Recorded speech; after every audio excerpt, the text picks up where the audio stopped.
Okay, and we are on the air. Thanks, Jen. Sure. We have a picture of a flag Okay. that we could put up when we share the screen. Okay. Okay.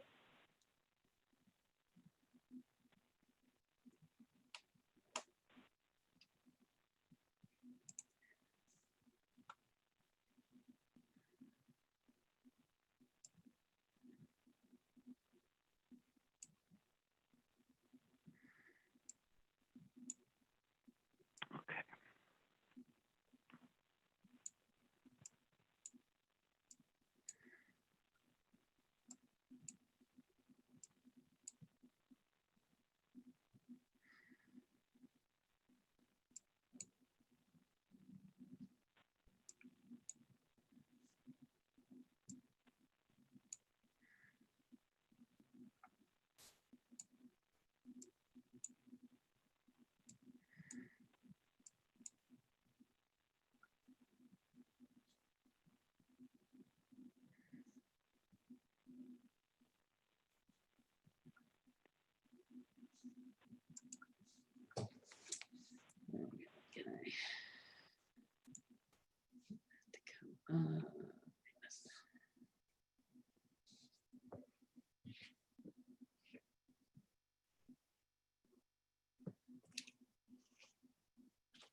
And I see, Nancy, that you're here. I don't know if you can hear me.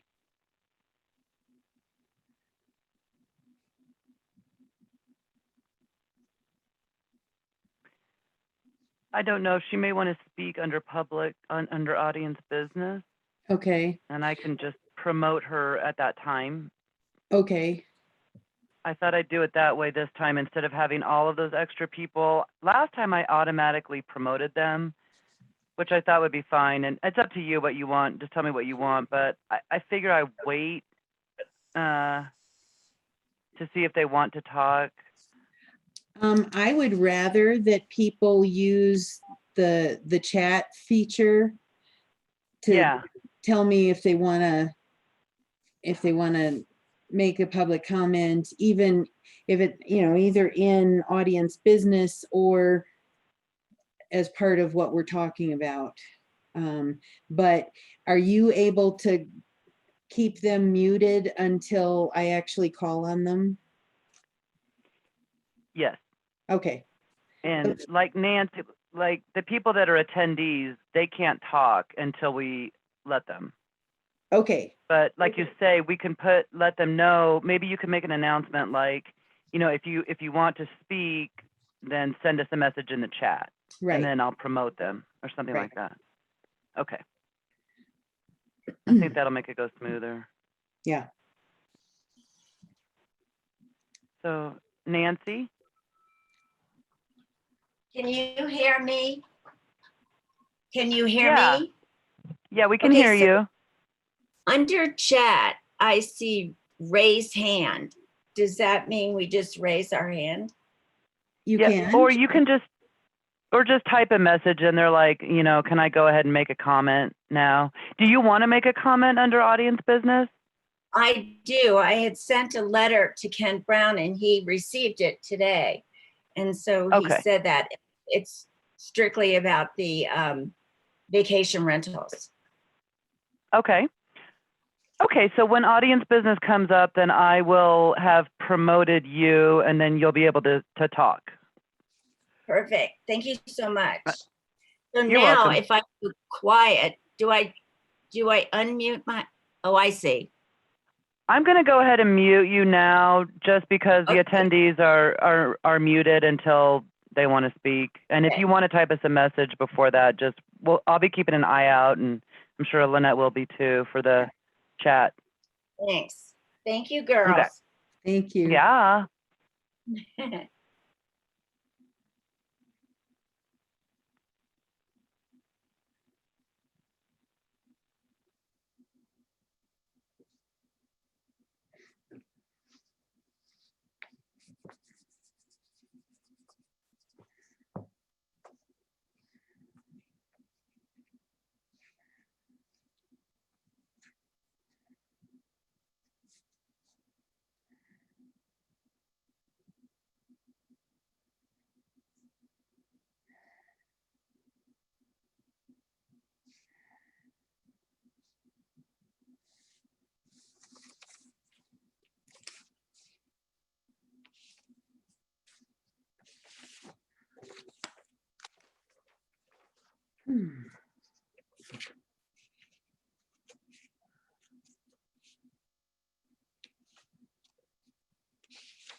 And Lynette, I'll be able to share the payables if you would like those to be up on the screen. I don't know, just an idea.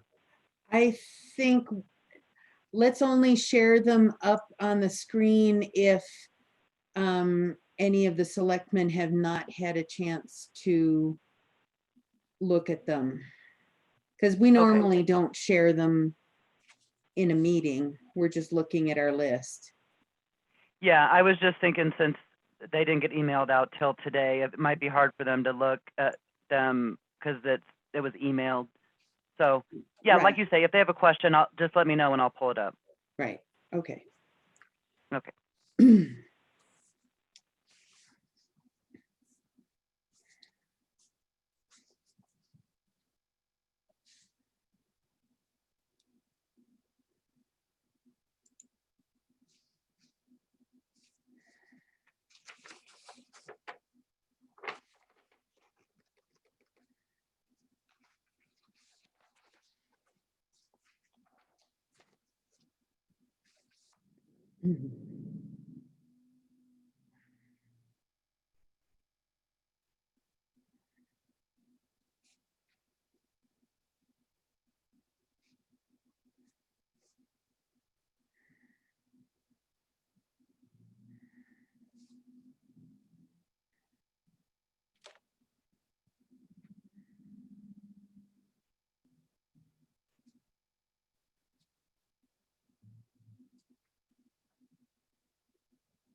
Okay. And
And one, two.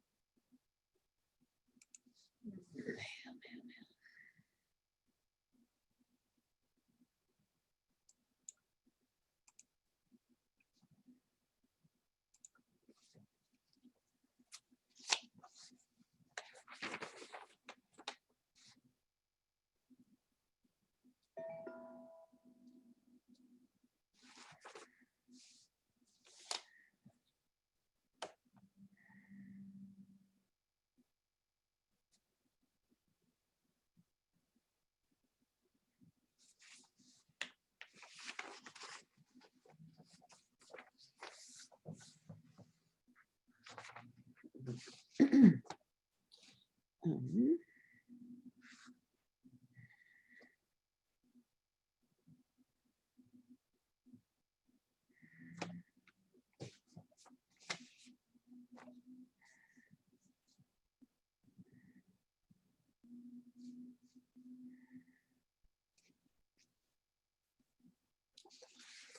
your brain, your brain, your brain, your brain.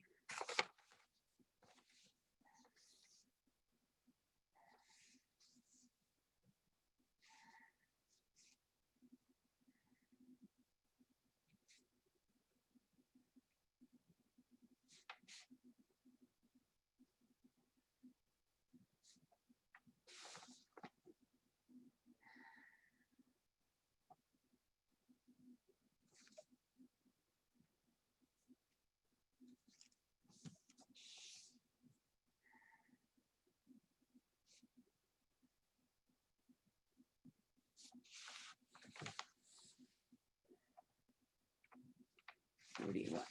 46 point.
I did send you an email, Lynette, Okay, with the question you had on the voicemail, okay, thanks. that I think it provided it.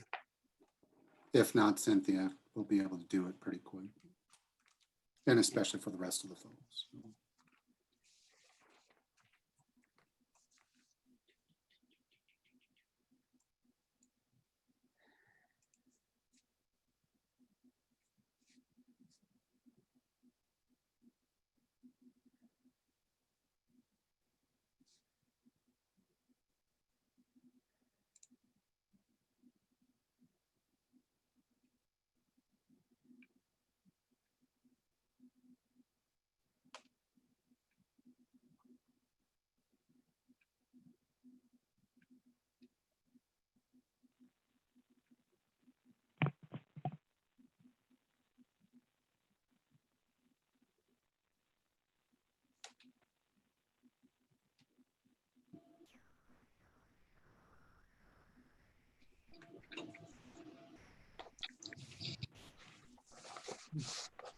Steve, is that you? Yeah, I'm on the call on the video, I think. I can see you Yeah. guys. Yeah. So if you want to speak, just send us a chat and then we'll allow you to talk. Okay, thank you, Jennifer. Mm-hmm.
Okay.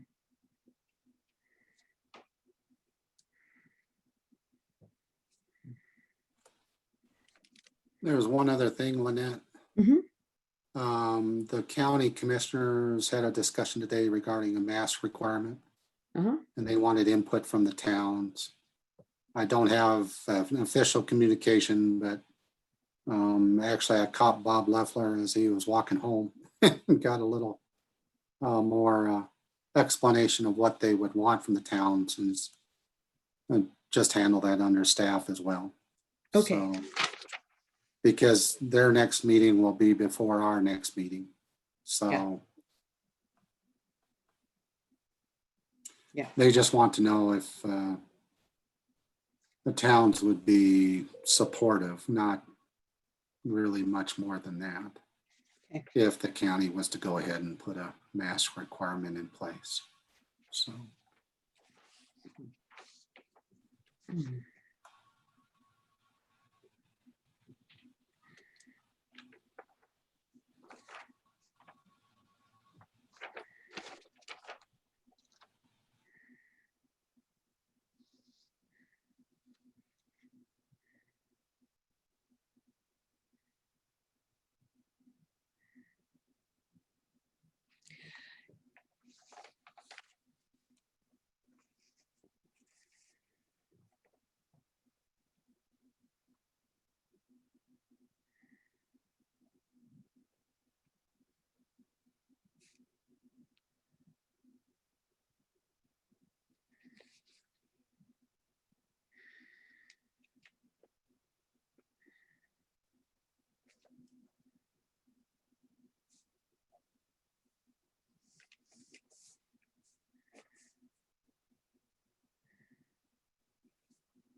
Where is the volume on this thing?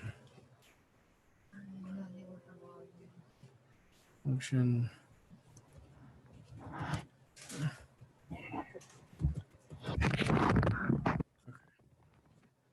Recording.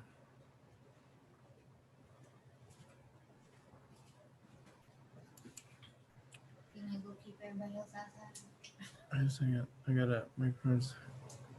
Select a microphone. The system. I don't know. Where is the.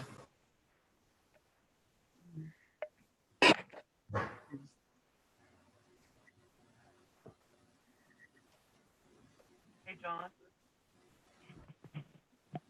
Camera. No, Oh. right. John. Hi. Hi.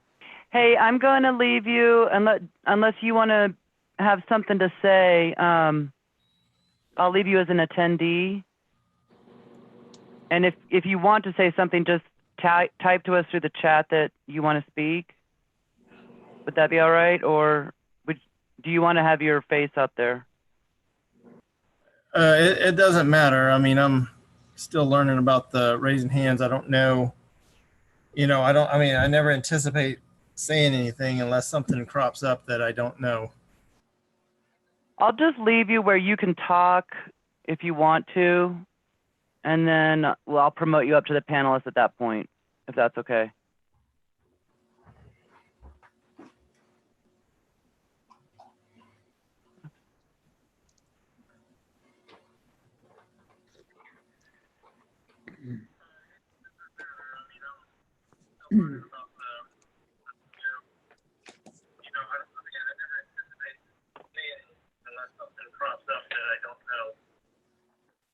I'll just leave you where you can talk if you want to, and then I'll promote you up to the panelist at that point.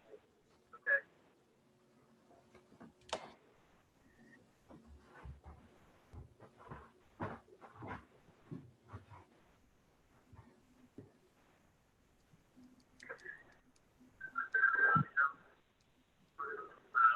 Yeah.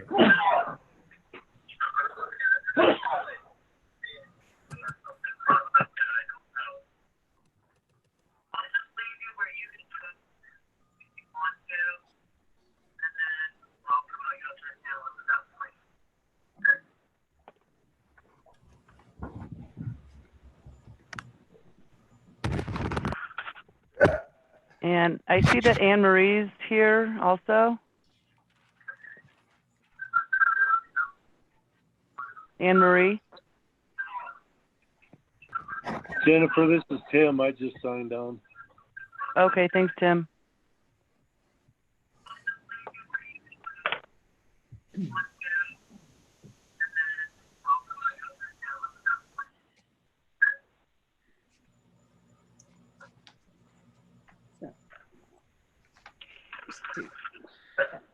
And I see that Anne Marie's here also.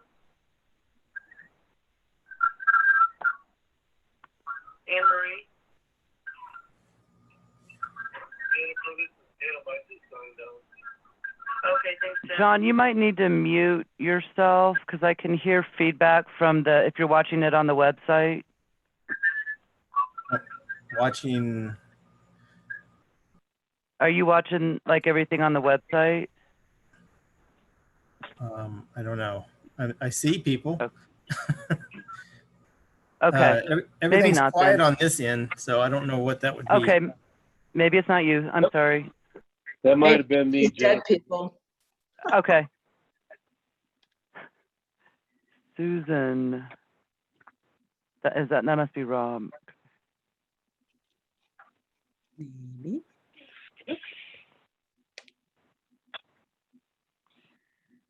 And Yanni, I see you're here.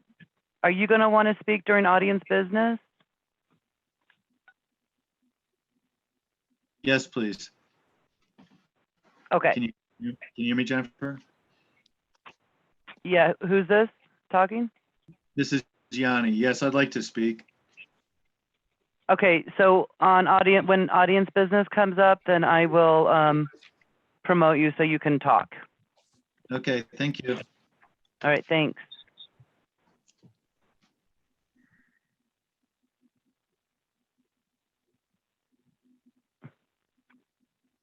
One, 2, 3, 4. Hey, Lynette, can you hear me? Yes, How's my audio? it's good. Nice and clear. It's good.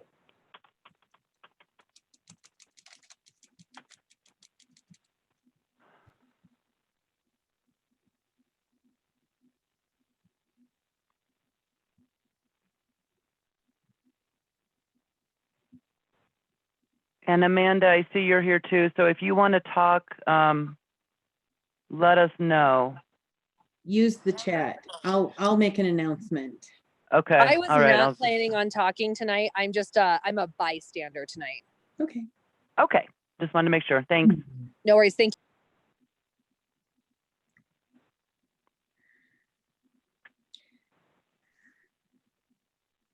Hey, Jennifer, can you identify the two people that are on here on the phone? I'm assuming one of them is Tim, but Yes. Yeah. One is Tim. who's the other party? John Gaskins, Jerry Dahl. I'm not sure who's showing up as the phone. Oh, I see now. Let's see. It might be Jerry trying to sign on. I don't know. And then is that Anne Marie Cannon? That's on? Yeah. Is that the Anne Marie? Okay, thank you. Mm-hmm.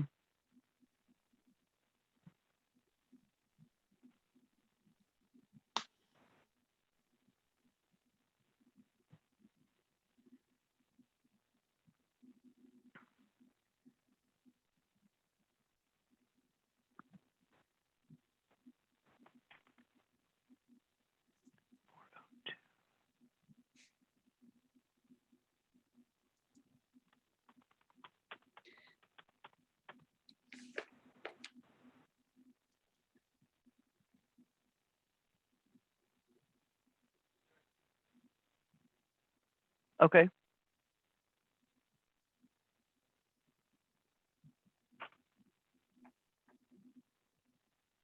Hey, if I can have the floor real quickly.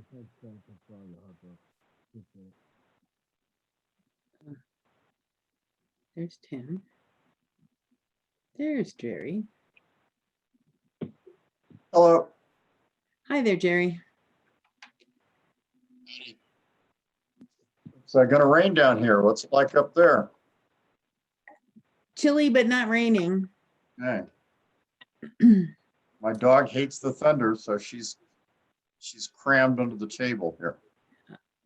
Well, she's better off up in Evergreen than down in Lakewood, because I guess they've been having a lot of fireworks going off all night long in Lakewood. There's a complaint on the City of Wheat Ridge council meeting last night. It's just, people are kind of rebelling a little bit. And it's kind of a dangerous time, really. Yeah. In terms of behavior. Yeah. I'm showing 6:02 and we've got a quorum. So now that Jerry's here, I think we should go ahead and start. So you said you had a picture of a flag? Yes.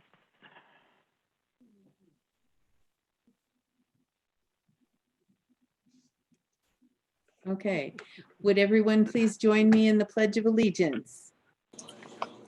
I pledge allegiance Pledge allegiance To the flag of the United States of America and to the republic for which it stands, one nation, under God, indivisible, with liberty and justice for all.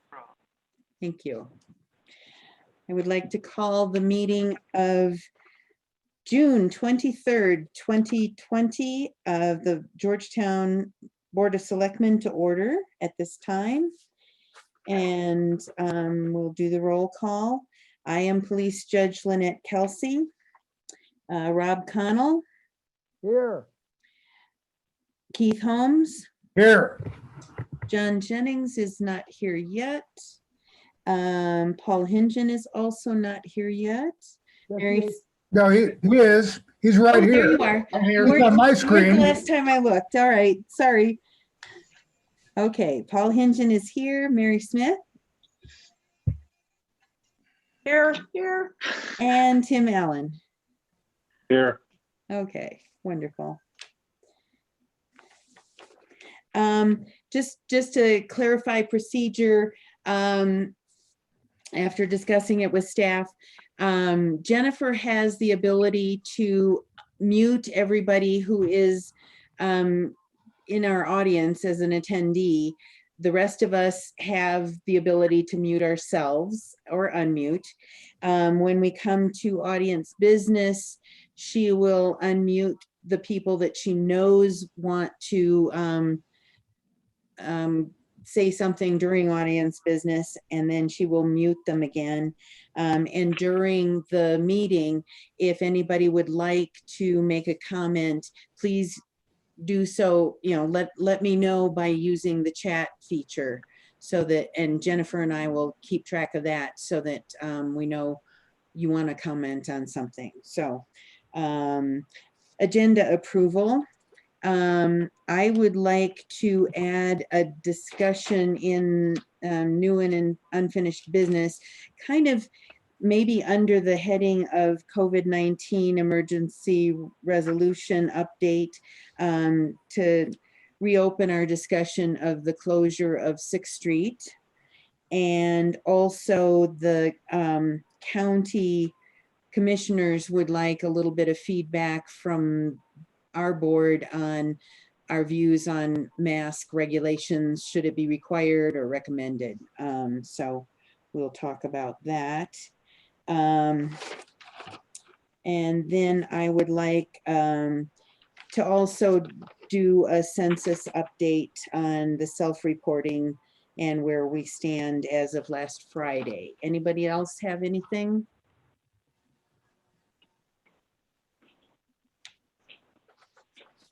Okay, I would entertain a motion to approve the agenda as amended.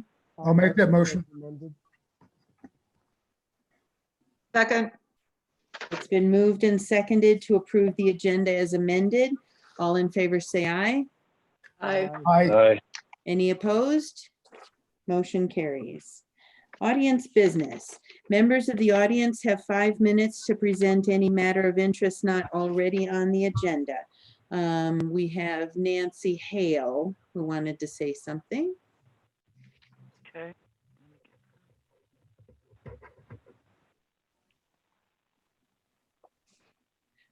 Oh, okay. And I'm just promoting her. And I just have a question. Who would be the phone number that is showing 720-938-2967? I'm not sure who that is. That's me, Jim was here. Oh, thanks, Jim. Jim Leger. Okay. Yep.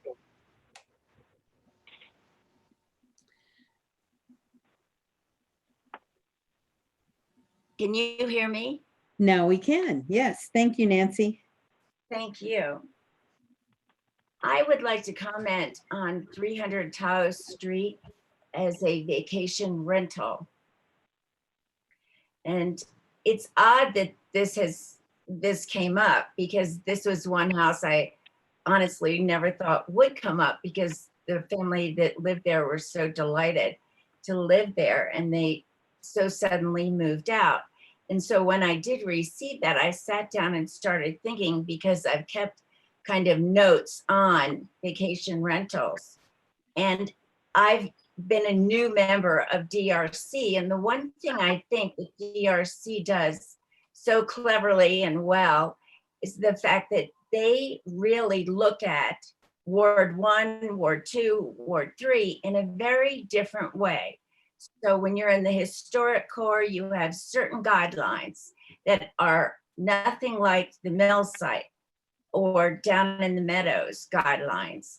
And I think that that's the way that I would love to see the town deal with vacation rentals. The historic core has been impacted in a very different way. And that is, most of the time, we don't have a lot of parking spaces, as all of us. But it is that people that rent, especially larger houses, party late into the night. And it's a whole different feeling than it is when you would be closer to the downtown.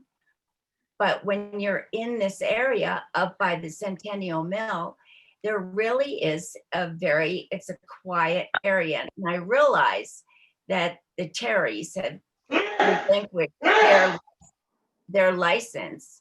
And so it gives you room to do another. But I really would say that I protest on that not only for historic preservation reasons, but for the fact that community and neighborhood is so important in Ward 1. So that is really, and we did have an annual meeting, as I wrote to Kent, and we didn't really discuss it until after the meeting. And so many of the board members were definitely against it. Whereas I have lots of friends that live down by the lake and they have no problem with the RBOs that are in their neighborhood. I think it's just a different yin and yang of the community that we all should kind of, I guess the character of each ward is a little bit different and we definitely need to work together. So thank you. Okay, thank you. And Yanni also wanted to speak.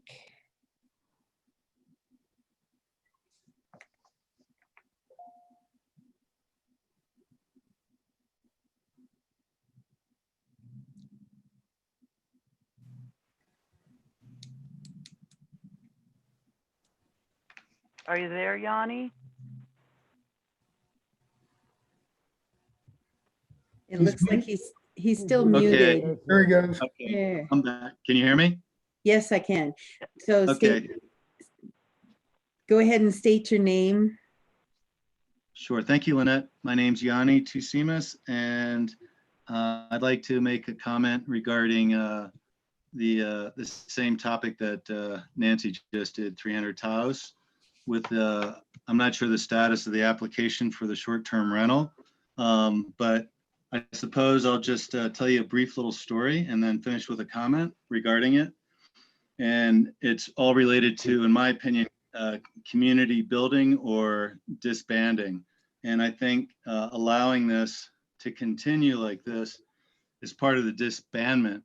And the story that I'm going to tell you starts back in 2016, where there was a family that decided to try their hand at living in Georgetown and rented a long-term rental for close to a year. And after a few months, fell in love with the town and realized, hey, should start looking for a home to buy to live here. And so that's what the wife's marching orders were for the husband. And so the husband wanted a happy wife, happy life, and followed the order.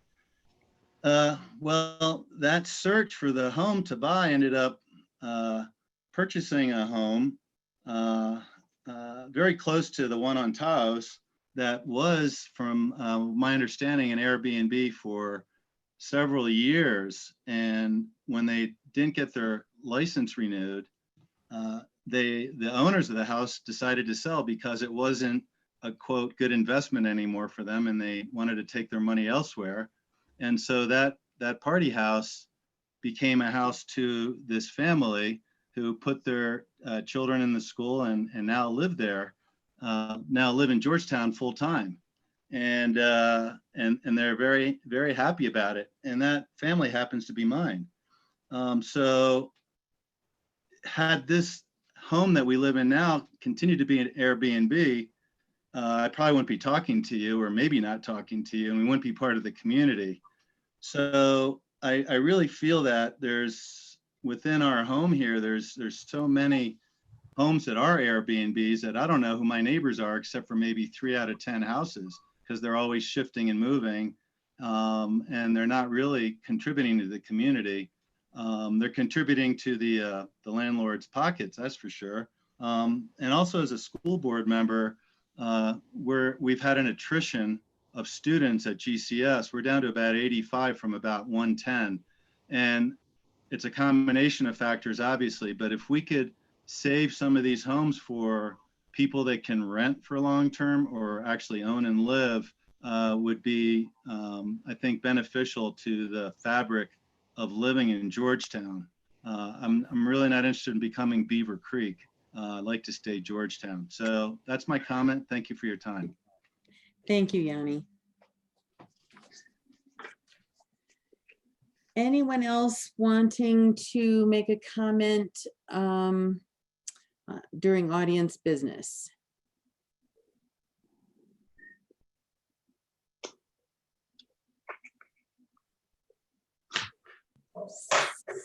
Seeing none, I think we will move on. Welcome, John. I just saw you joining. Thank you. Yeah, sorry. That's okay.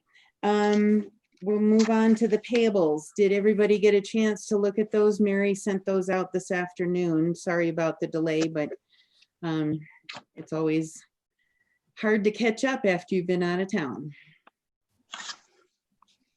Yeah, I never received a copy. Okay, I didn't have a chance to look it over yet either. okay. I don't have a copy either.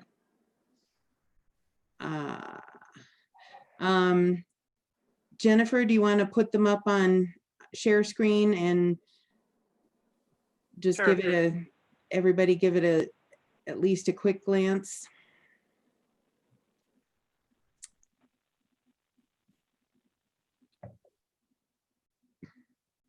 Let me know. I guess I'll need to scroll down, so you guys let me know when you're ready for me. Just tell me to scroll. Jennifer, I got them. Scroll. I think we're just seeing your inbox, Jennifer. Yep.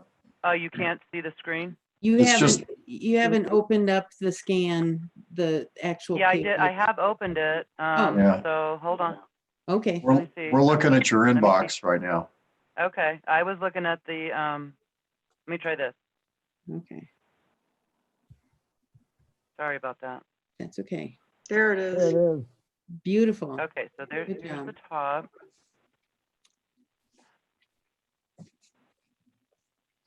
Yep. And then I'll.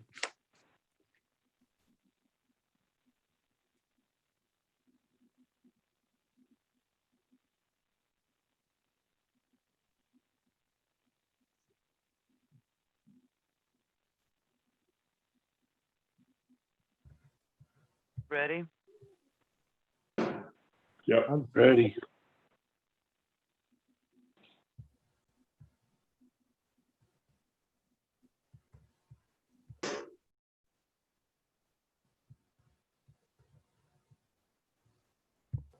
Can I ask you a question?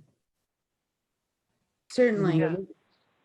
Travis. You're a little Volz, muffled. I don't know why. How about now? Better. Is Travis Volts, I was just thinking social media services. It's just on retainer, or did he actually accomplish something? Oh, I'm sorry. Can you That's a- scroll to the line item that he's talking about, please? It is on the first page near the bottom. Whoa. Okay.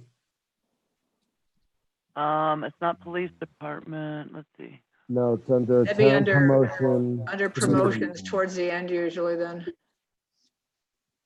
Promotions. I think it was under promotions. Yeah, it's in promotions, $400 for Oh. Travis.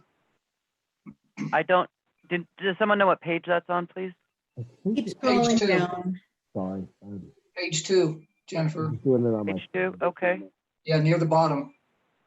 Okay, thank you. There There it it is, is. right there. It just says social media services. I just wondered, is there something that we could have seen like on social media that we can? Start again, Rob. You're Sure. still real muffled. Sorry about that. I just wondered if there was something tangible that we could see that he did, or if that's like a retainer fee.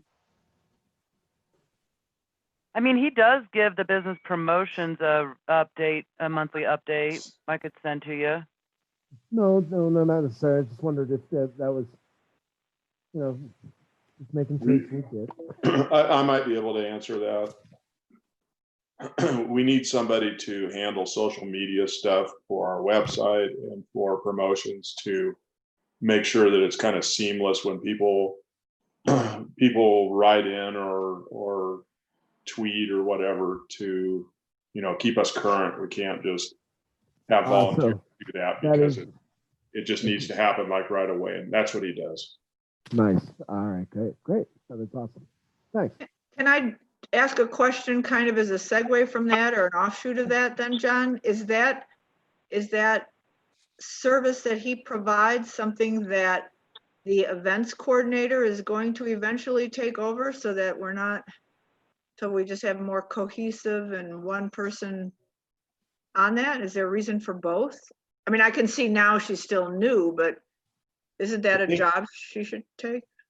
I don't know for sure, but I would think that it would be time. It would be like related to how much time each could spend on it.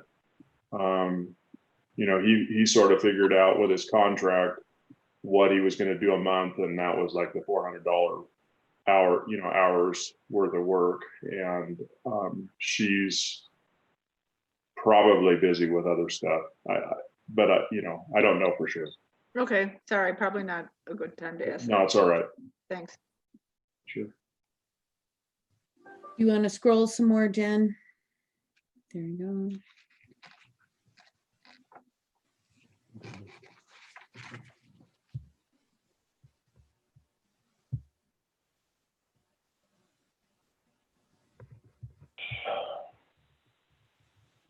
And it looks like Eric Trujillo is doing pretty well in terms of passing tests if he's getting reimbursed. Huh? you're too muffled, Rob. Sorry. It looks like Eric Trujillo is doing pretty well if he's getting tuition reimbursed. Yeah. He's passing his classes. Yes. He is. Yeah, no kidding. That's great. Okay. All right.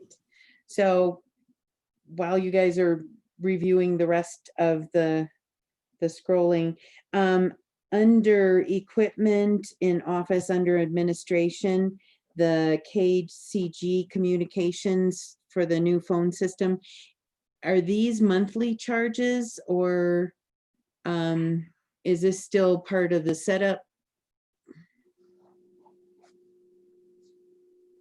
Lynette, they're not monthly charges. That is for additional equipment. Okay. That they initially forgot to bill, and then we got an additional phone also. Oh, okay. Okay. But that's just all equipment. Okay, wonderful.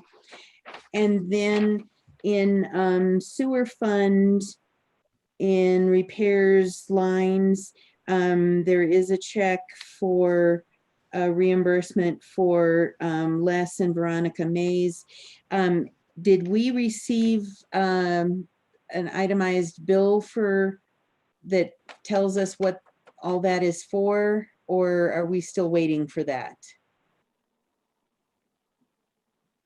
We're still waiting for that, although we wanted to go ahead and have it available when we do receive the information that we've requested. Okay. So I guess I would like to go ahead and have that line item approved, conditional on receipt and approval of all of the itemized billing to go with it. So anybody have any other questions or comments?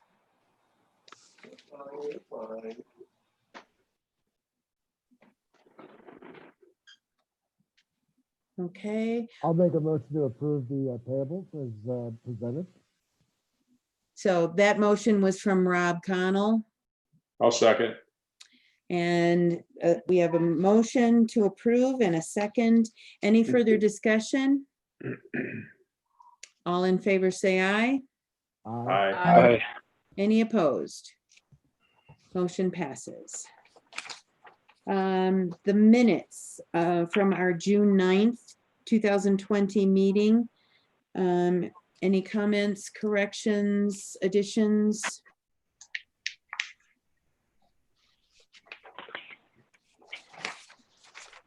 I had just a couple of things. This is on page 3 of the minutes.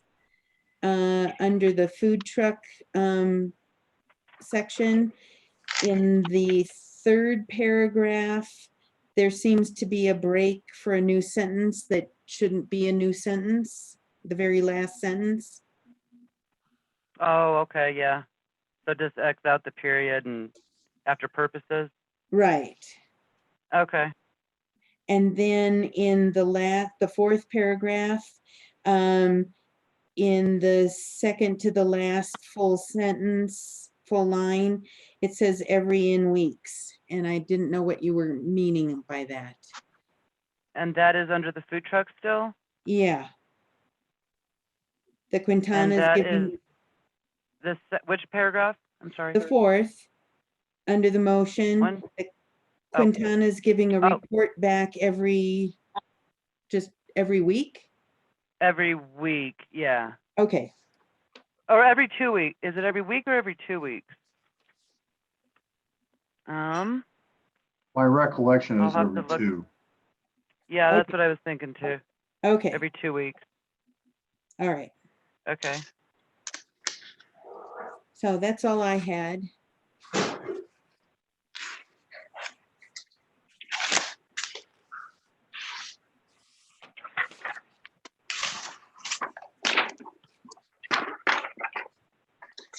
If there aren't any other comments or corrections, would someone like to make a motion to approve the minutes of the June 9th, 2020 meeting as amended?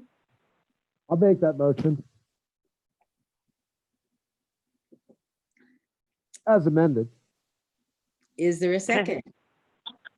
Second, It's been moved and seconded to approve the minutes of the June 9th meeting as amended. Any further discussion? All in favor, say aye. Aye. Aye.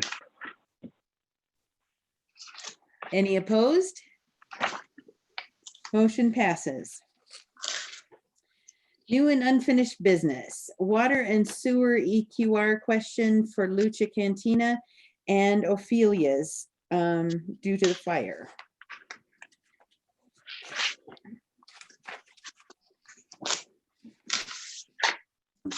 Police Judge Kelsey and members of the board, I don't know if Mary wants to weigh in before I get too far on this. It's just had an inquiry and a question just because obviously the restaurant is not able to operate as it was. And they can't operate at all basically in their building for quite a few months. And our water system has it based on EQRs, which is based on occupancy and square footage, and then some, forget the actual factors. Mary can correct me if she needs to. Well, it's number of chairs for Luchas. Per number of chairs, basically, what's the capacity for Luchas. And the bill is actually a combination bill between Ophelia's and Luchas. And they have just over 10 EQRs, equivalent residential units to those who don't know what an EQR is. So they get the base charge 10 times over, a little more than 10 times over, between Ophelia's and Luchas. And because of the closure of the building and what they're having to do to rebuild that building, staff has, there's not really a process in town code regarding this type of situation. And really want to pursue the opportunity and to have the authority to lower that EQRs to something more reasonable. Not that they would be eliminated entirely, but to bring it down to, you know, they're not going to be able to serve anybody in that restaurant for several months. And they won't be using the water or sewer service from that building for an extended period of time. And if it was dropped from 10 EQRs to 2 EQRs, an EQR for each business, that might be more reasonable to have, not to eliminate the bill entirely, but to have a reduction in the EQRs temporarily while they're not able to operate at all. And I know we just went through a period with COVID making businesses not able to operate, but this is a circumstance that's not envisioned in as far as the current town code, so staff is kind of limited as far as their options to respond to this. So Mary, did you want to say anything else? No, it hasn't really come up in recent time where a business has been burned out. I think the last business that burned was Taos Square. Oh. And I think at that time we hadn't gone through and reevaluated all the EQRs at that time. Okay. And they were still they didn't have the apartments there or anything. So it wasn't the same situation, I guess, because their EQRs were already low. Okay. I have a question. Yes. So, oh, Go ahead. so what do we typically do when we have a vacant building? Business, commercial building? Well, if it's a restaurant, if they ask to be put like on just a commercial square footage rate, we'll take it down to that. If they're not operating as a restaurant. But if it's a commercial building, it's still based on square footage and it stays at that square footage, even if it's vacant. Okay. Okay. How, if we recalculated it according to that, how would that maybe compare to reducing it to fewer EQRs? We'd need to go in, someone would have to go in there or go to county records and see what the actual square footage is of the entire space. I don't know what it is off the top of my head, because right now it's based on number of chairs. Sure, sure. At least Luch's is. Right, right. Okay. Rob, you had a question? No, I was just, what I was gonna say was, could it be possible if we could lower the EQR to what that previous, like South Square was? Is that like, in other words, are we worried about setting a precedent that we can't, in other words, replicate down the road? I can't understand what Rob said. I'm sorry. What I'm wondering is I wonder if we're looking for a threshold to be able to lower their EQRs, would the previous level at what Taos Square was, would that be okay? Would that be, in other words, would that be fair? Well, it would be based on square footage then, because that's right, what of course. House Square was at that time. I don't know with the size of that building, I don't know how much really it would lower it, because you've got the apartment spaces upstairs, you've got all of Luch's, the basement, the main level, and then the tiered level. So I don't know how much money that it would really save them. Can we Well, calculate I mean, on that shouldn't we and really find out? relent- Okay, Sorry. But shouldn't we really relent to Kent and Mary? I can Because hardly then- hear you, Rob. Never mind. Boy, Rob. No, go ahead. It What is I clear. think is, I was going to say, maybe we ought to take direction from Kent and Mary, because their experience in this is a lot, more vast. Okay, what I heard him say was we should take advice from Kent and Mary based on past experience. So go ahead, Mary. Smith. I think it would be very fair while the business is inoperable because of the fire to charge one EQR for both, one EQR for Ophelia's, one for Luch's. Now, if Ophelia's is able to open prior to Luch's being open, then reevaluate hers. And I don't know what her square footage is off the top of my head, because they're meshed together, but then recalculate that, charge that plus the one for Lucha's until they can open again. That's good. Mary Smith. That you have sounds a like- comment? So that makes sense. I mean, if we're reducing it because of, and based more on the square footage, I guess I would like, I think we could do it a little bit retroactively too if we have to, but I'd like to have that information, but I'd like to branch off then, because then this opens up a bigger question and perhaps a big monkey wrench. Because our restaurants are now operating at less than full capacity, have we been approached by any of them, or are we considering some type of, relook at that EQR because their capacity is not what it was, and change their water and sewer bills?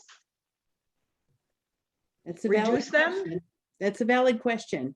And I don't know. Has anybody asked?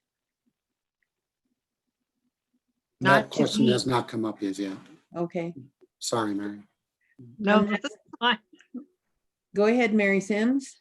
Well, I just wonder, I mean, I guess we have no idea how long it's going to be reduced capacity. So, yeah, it hasn't been asked to me. But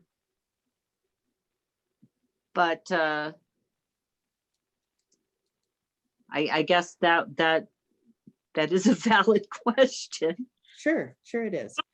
And I realize we might have to change that, as the capacity is increased, but it's not like we're doing it or would be doing it on a daily basis. We'd be doing it still on a monthly basis. So I think we should be considering that.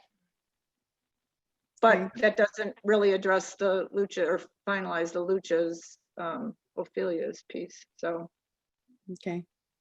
It is my understanding that some of the business support funds that are coming through as CARES funding can be used to reimburse if relief is granted for utility bills to businesses and or private citizens. So just keep that also in mind as we talk about this, because it's entirely possible that we can pass along some relief and then be reimbursed from those funds for that relief. So Tim, you had a comment? Yeah, I was just going to say that the reduced EQR sounds okay to me. I can't believe there won't be no water usage. I think they still have to fill their food truck with water from there, but so I think some payment of EQR is good.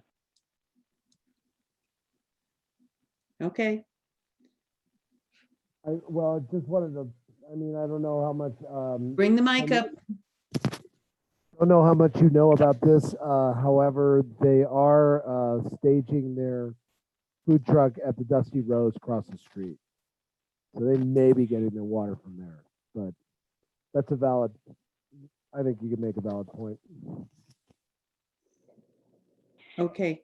Yeah, but okay.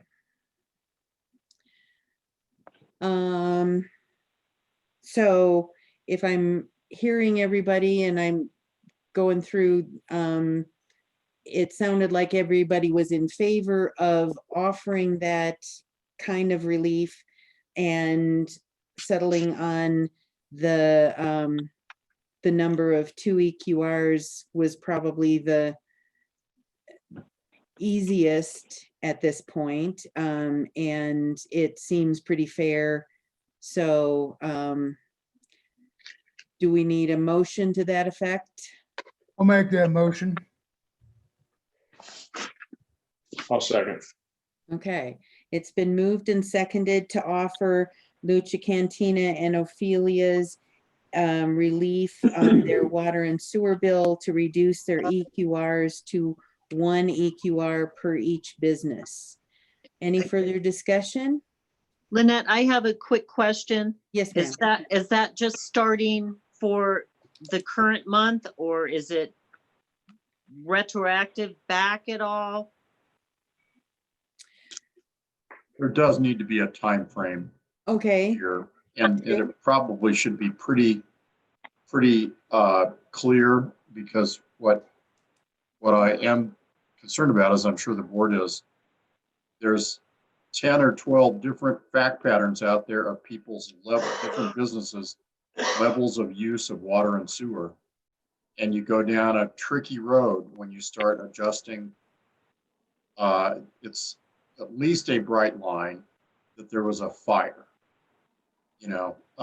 but when you start, you'll get a lot more requests if now people need to pay based upon what they're using, and businesses changed, or it's up or it's down, and right. I think you have to watch that. But you have a reasonable bright line here because of a fire, which is a pretty specific event.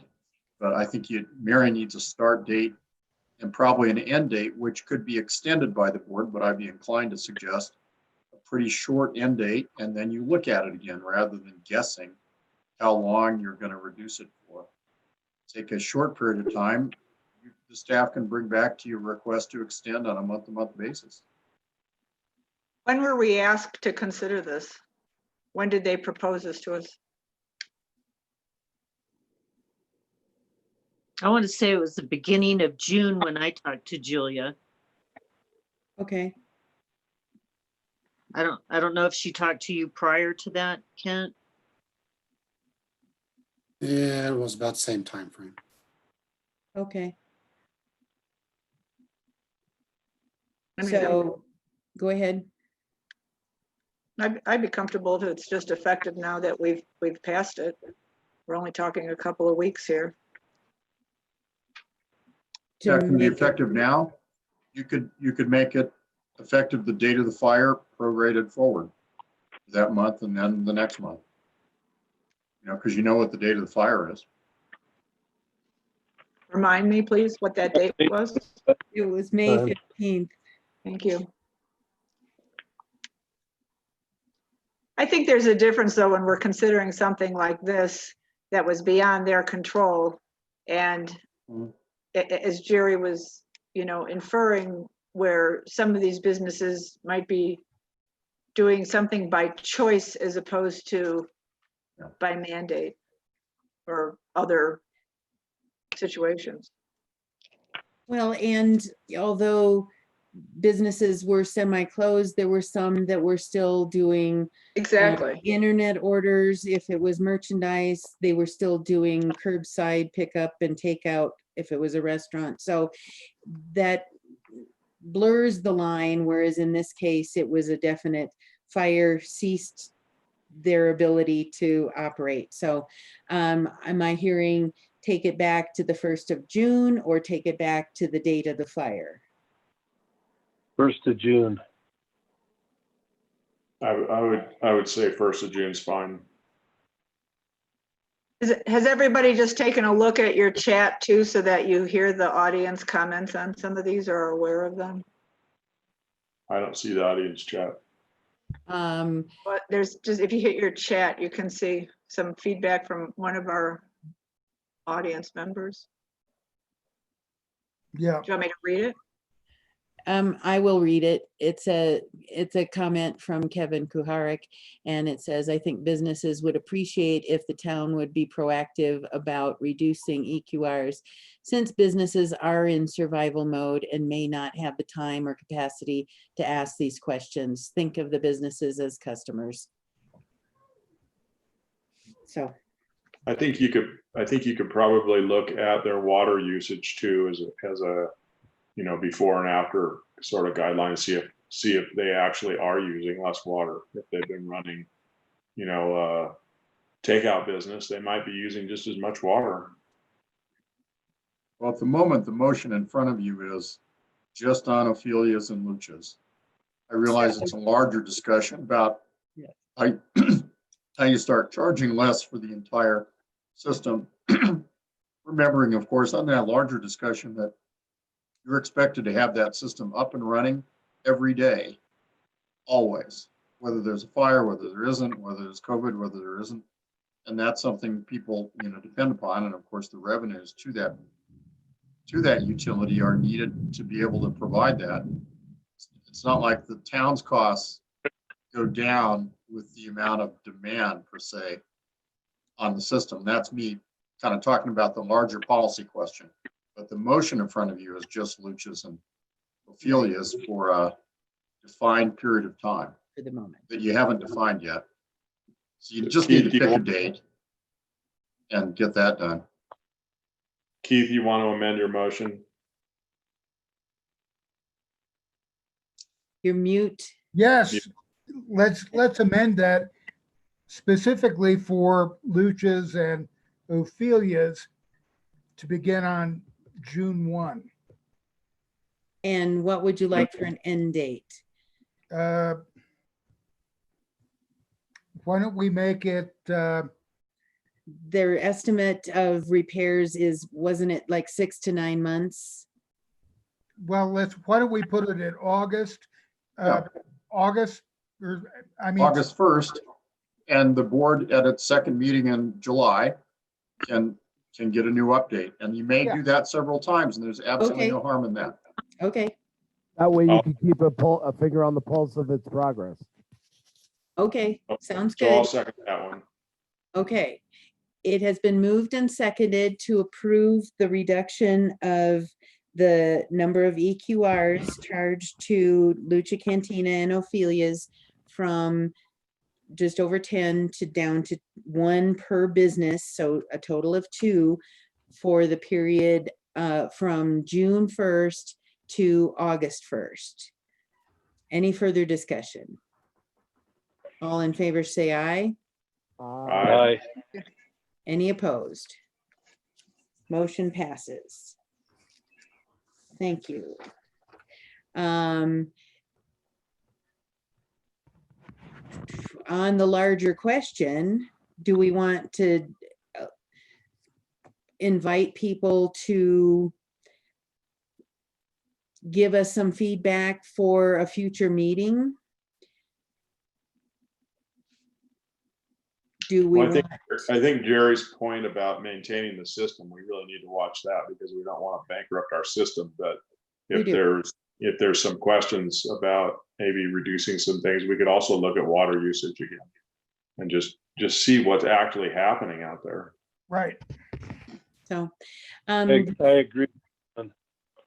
okay.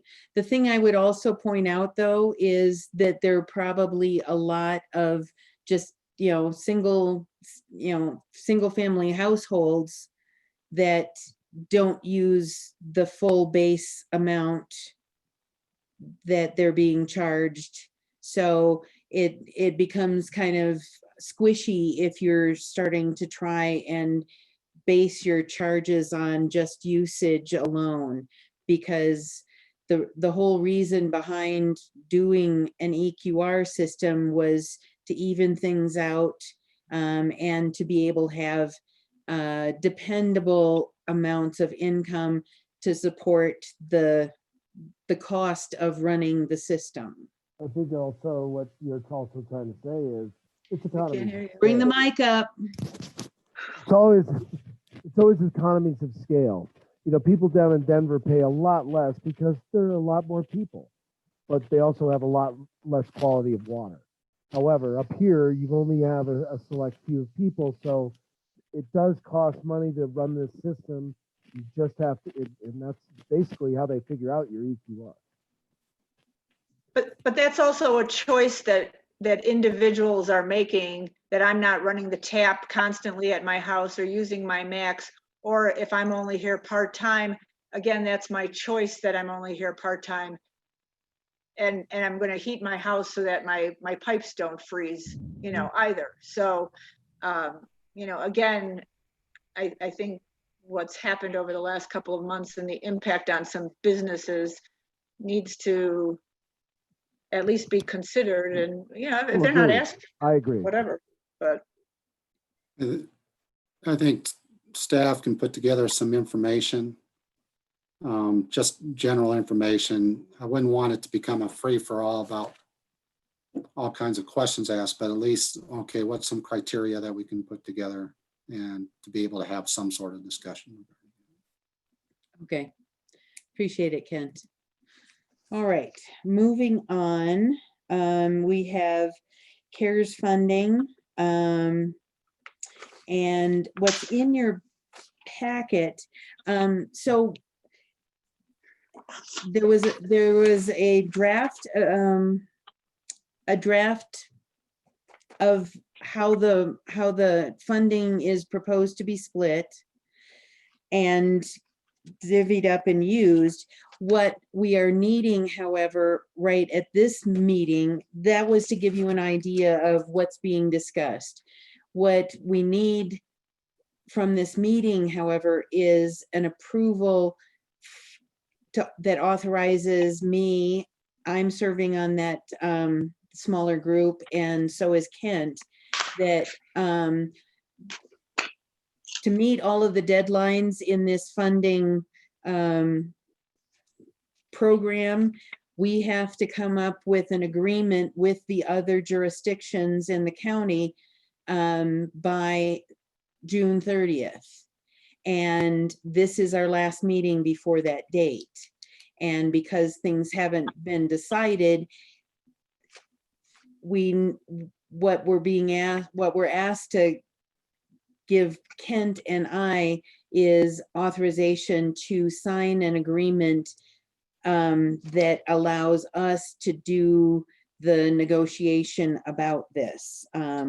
It isn't to approve this draft. Does that make sense to everybody? Yep. It does, but is this draft pretty close to what the final is going to be? That would be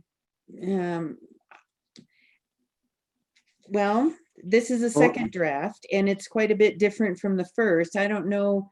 We've only met once, and so it's a little tough to say if, I don't know, has anybody been suggesting large changes to this, George? George Marlin's joining us, and he's been working with this committee.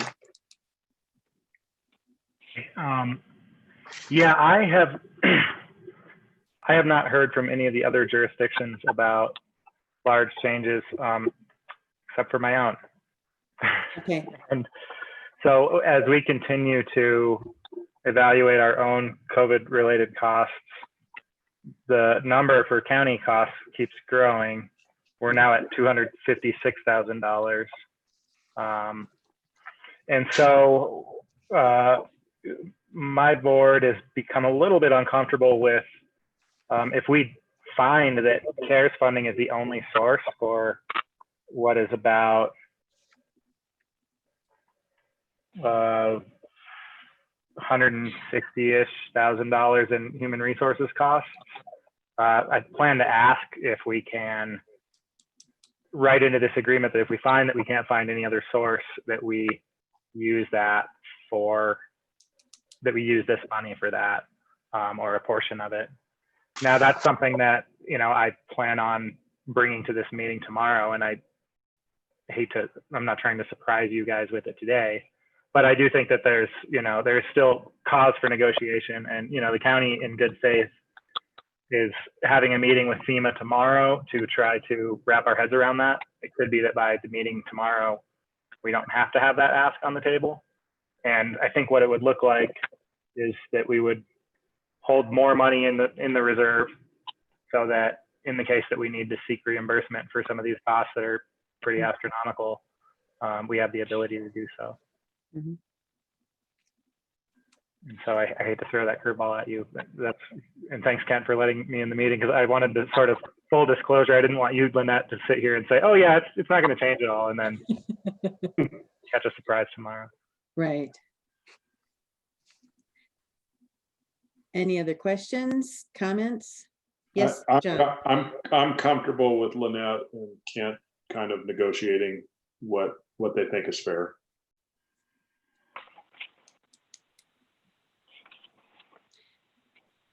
Anybody else have a comment? I'd like to second John Jennings' feelings.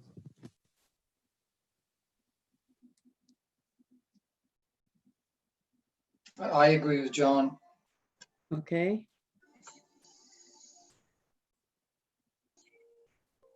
Anything from you, Tim?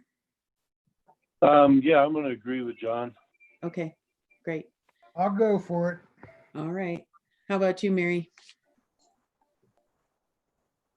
Okay, thank you.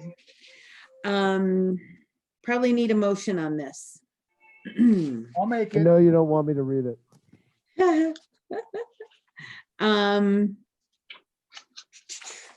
So the motion, there is a motion in the packet, and it actually refers to an agreement rather than the application for the grant. So I don't see any reason why Jerry, do you see any reason why the motion that's in the packet wouldn't work? Oh, I think the motion works. 'Cause Okay, ultimately, it's going to be the grant application that Right. has to get signed. I'll Right. read the. I move to authorize Police Judge Lynette Kelsey to sign the agreement with Clear Creek County authorizing the CARES Act grant application on behalf of the town of Georgetown in a form approved by the town attorney. I'll second. okay, it's been moved and seconded. Any further discussion? All in favor, say aye. Aye. I, Any opposed? Motion passes. Thank you. Thank you for joining us, George. Yeah, you're welcome. Thank you for having me. And I know we were talking about wanting feedback on a potential mask order. I don't see it on the agenda, but I'm happy to hang out if you guys intend to talk about it at any point. We were going to throw that in at the end of our new and unfinished business under the heading of COVID-19 emergency reso update with a couple of other items. So yeah, feel free to stay with us here. So the next thing on the agenda is a CML representative is needed to vote at the annual meeting. Do you have some info for us on that, Kent? There you go. I always gotta check that. Their annual business meeting is this Thursday. Normally they would have had the conference this week at the latter half of this week. And because of the situation statewide, they canceled the meeting, but they're still holding the business meeting virtually.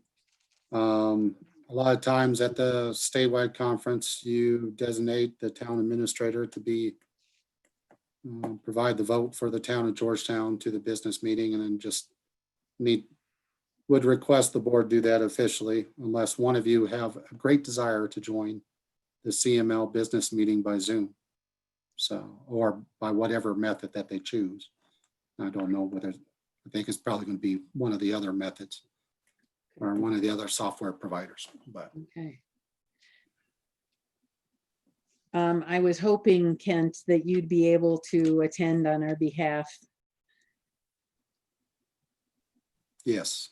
Okay. Would anybody like to make a motion to authorize Kent Brown, our town administrator, to vote on behalf of the town of Georgetown at the CML annual meeting? So moved. Don't be so quick. You got Give two that to people Mary. that- Sure. So, Tim can be my second. okay, it's been Wingman. moved and seconded to appoint Kent Brown to represent the town of Georgetown. All in favor, say aye. Aye. Aye. Any opposed?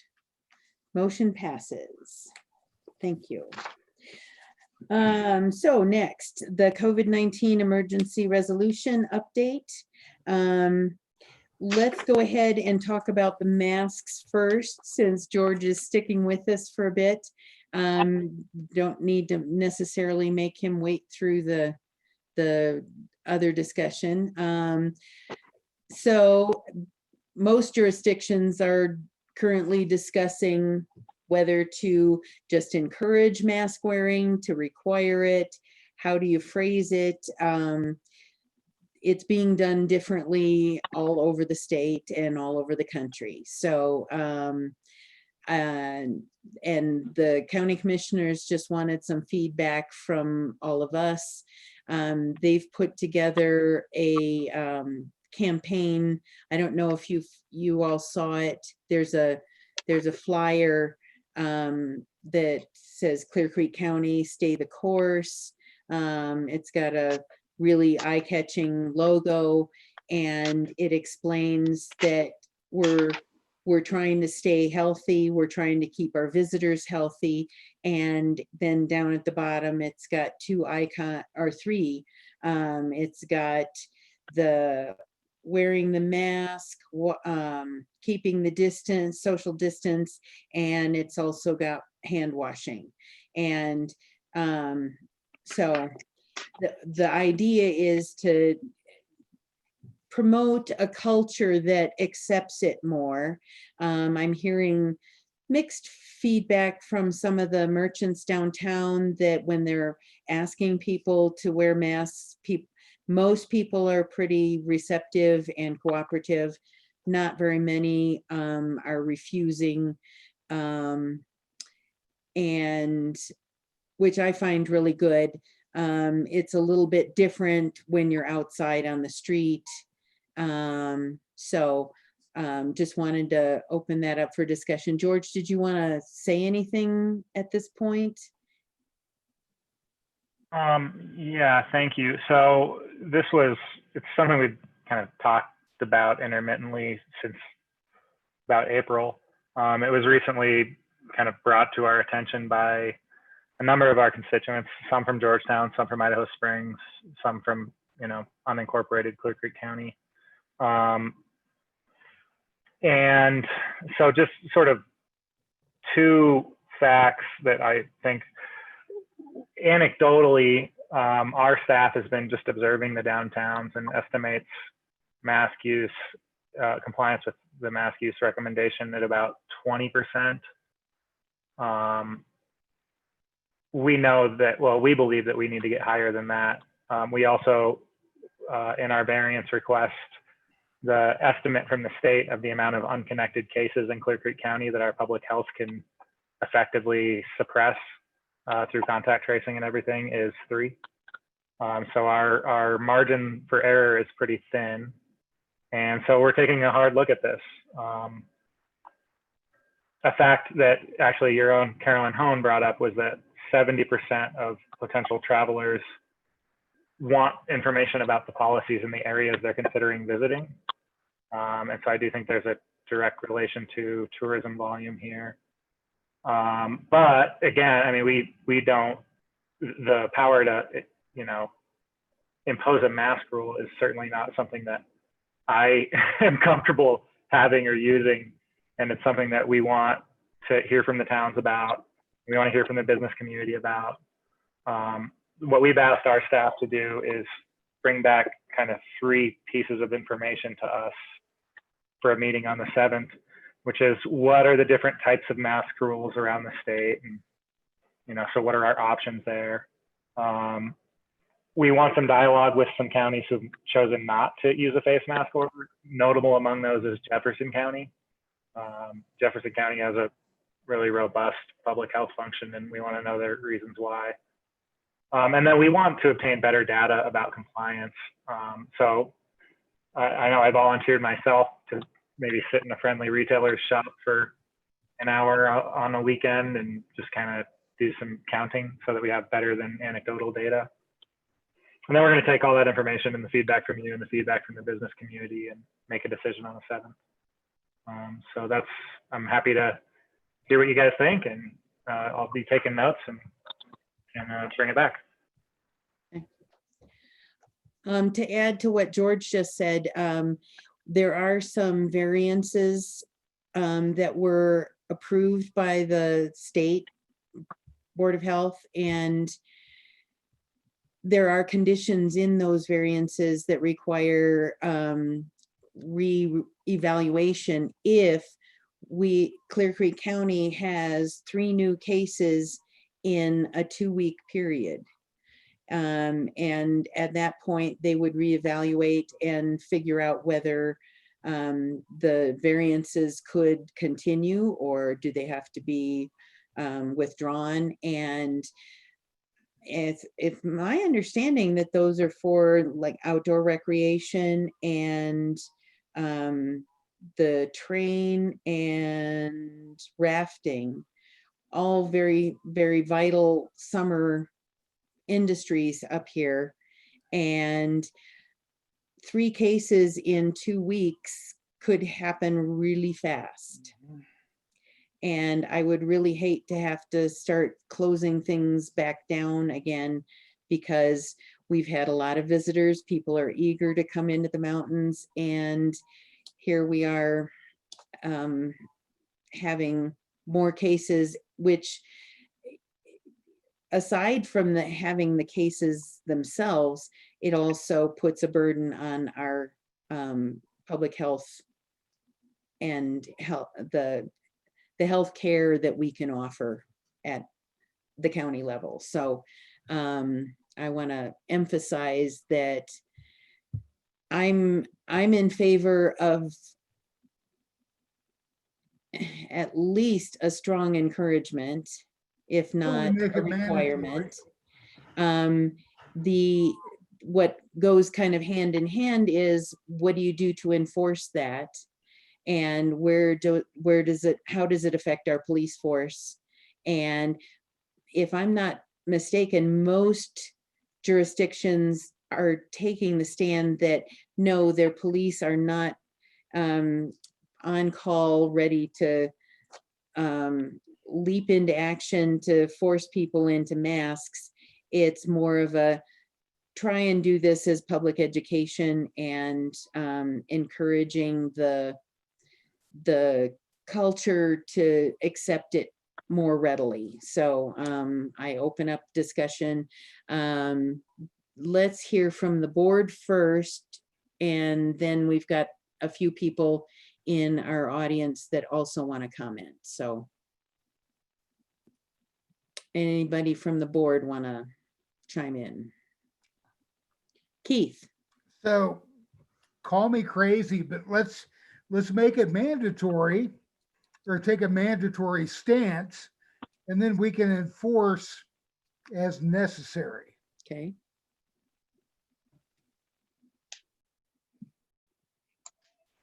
I would like it mandatory as well. All the headlines I was reading this morning are about all the new hotspots developing around the country. We are a tourist destination. We are inviting strangers from around the country into our county, into our town. Who knows where they've been? Who knows how they've socially isolated? Who knows who they've been in contact with? I wear a mask everywhere I go. Summit County has implemented that. There's a couple other counties in Colorado, but the idea of a mask is, my mask protects you, your mask protects me. Right. And if they're not wearing a mask, that just shows total disrespect to me. And so many of these people that are just blatantly not wearing a mask, you know, it's going to get worse. And then we'll be looking at reduced business, shutdowns, who knows what. But all across the country, it is spiking right now. Houston has a hospital problem right now. We have a number of elderly people and a few that are immunosuppressed for whatever reason. I think it's important. Yeah. Okay. I too am in favor of mandatory masks. I think if we pass that type of ordinance, it gives our businesses a little bit something firmer to fall back on if they can post something at their door just saying masks are required. And I understand they're still, you know, they still may have to deal with the person that doesn't wear one. I think we're protecting our businesses, our business economy, so that we don't fall into that 3 infected COVID people, and then all of a sudden the variances are taken away from us. I think we're protecting our own population. And truly, if people are asking, you know, if it's required or not, we have to provide that source of information and stand behind it. I feel safer and we wear masks, and I have, you know, I'm at the point now where I personally won't go into a business if their employees aren't wearing masks, and it irritates the heck out of me to see a lot of these essential businesses where the employees aren't wearing them either. And I know that's a whole different ball of wax, but I think we should be mandating it. Okay. Thank you. I would agree with that. And I've been doing a lot of work in Summit, and I'm fine. You know, I like their ruling, and it's pretty easy I just pull my mask up when I go outside. Okay. Yes, Tim? I think I'm always on this side of the table by myself, but I agree. We still like you, Tim. I agree with the, encouragement part of it, but I don't agree with the mandatory part. I don't think that what Paul said is actually accurate. I think that the spike that you're seeing in cases around us are because there's an increase in testing and they're starting to find more people. It's not like all of a sudden there's a huge jump in cases. It's cases that have been there. It's just increased testing. I don't know. I think Clear Creek, last time I checked, was about 18 cases in Clear Creek County. So I don't agree with the mandatory. Okay. All right. Thank you. Rob, any comments? Well, I completely feel the opposite. I mean, masks work. The data shows that it does. It's literally science, and there's petri dishes that'll show you. But to make it mandatory is just a step in the right direction in terms of not only protecting ourselves, but other people. I mean, I know an N95 protects you from actually getting it. What we're trying to protect is giving it. But, any precaution that you can take at this point, we're talking about a virus that kills. And maybe it's softening and it's not so deadly anymore, but still. I think that we all ought to take an ounce of precaution. Okay. Thank you.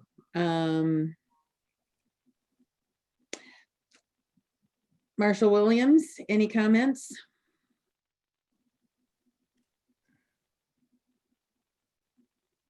Holy cow. Obviously, I think the masks are a good idea. Mandatory, and especially when it comes to any degree of enforcement, is going to be difficult or next to impossible. I did send a chat because I was unable to listen to the whole Board of Commissioners, County Commissioners meeting today regarding this issue, but I heard little bits that it wasn't just inside of businesses. If it's going to be beyond that, it's with the lake we have and the population we have down there, we would be buying that fence back. Something in that direction. Okay. In addition, people are going to do what they're going to do. I've been in a lot of the communities where they do have mask orders, and they're still not above 75% compliance in those areas, which is better than 20%, but yeah, we'll have to see. Okay. Thank All you. right. Thank you. I've got several comments in the chat feature. Anne Marie Cannon says, please implement mandatory masks. Kevin Kuharek says, the ones who refuse are the reason we need a countywide mask order. It affects businesses in all parts of Georgetown, not just the historic commercial district. The Gateway is the most vulnerable part of our community. Anne Marie adds another comment. I've seen workers in our town having to engage in confrontations with customers. Summit has mandatory masks. Um, Lynette, it looks like Steve wants I to know. talk. I know. Okay. I wasn't me. ignoring him. I was just doing everybody who actually gave a full comment. Okay. So Steve Skalsky has a comment that he would like to make. And I'm just promoting him. It may take just a second. Sure, thanks.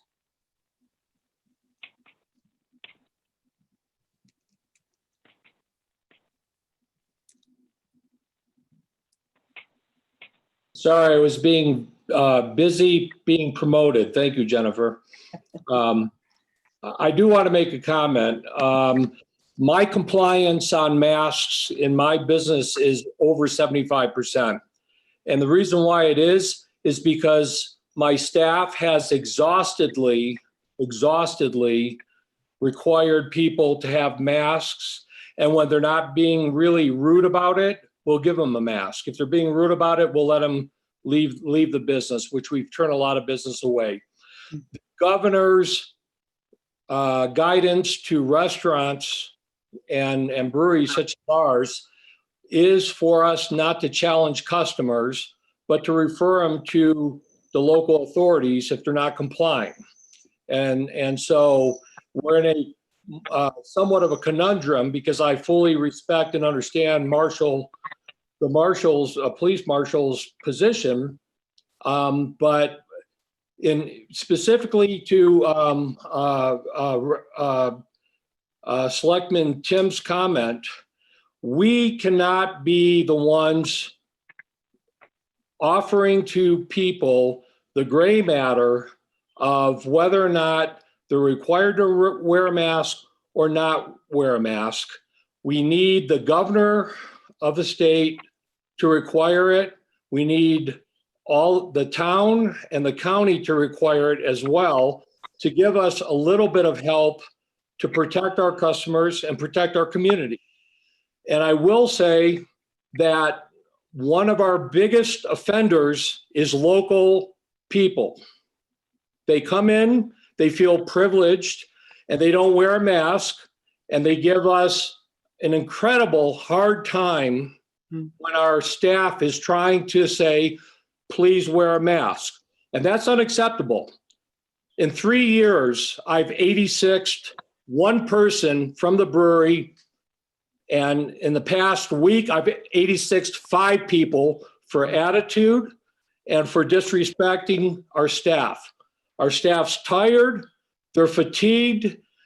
I don't want to be closed for another 2 to 3 months. And I'm willing to wear masks to avoid being closed again.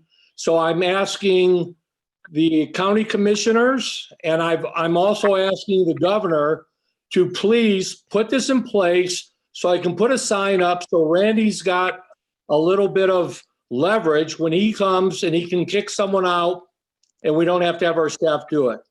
Very, very passionate plea. Thank you very much. Thank you, Steve. Did I see a hand raised?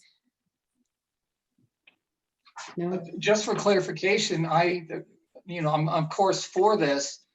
If I saw some comments inside versus outside, my take is that it's if you're inside a public business, that a mask is required. But if you're outside at a picnic with your own family, then with your own group, your own family, it's not required. But when you're suddenly put inside a building, it becomes much more dangerous. That's my opinion. And to address Tim's comment, yes, they are doing more testing. So yes, we are seeing more results. But what they're really counting is the hospital usage. Increased testing doesn't increase the number of people that get sick that have to go to the hospital. They're getting sick and they have to go to the hospital. And that's the scary part. That's what they're really looking at. Also, We don't know, 60, 70%, maybe asymptomatic, we don't know how people are getting sick. People feel fine. They don't, I don't need to wear a mask. Or maybe they are shedding the virus at that moment. So because of that unknown, I think a mask makes a lot of sense, particularly for the inside businesses, grocery stores, etc. If I can say something while we have George's ear still. Yes. Like I said, definitely inside all the businesses, but if they came across an indoor and outdoor mask order with what we have and the population we have on the streets downtown, at the lake and everywhere in between, it would just be fruitless to even consider it being possible. Okay.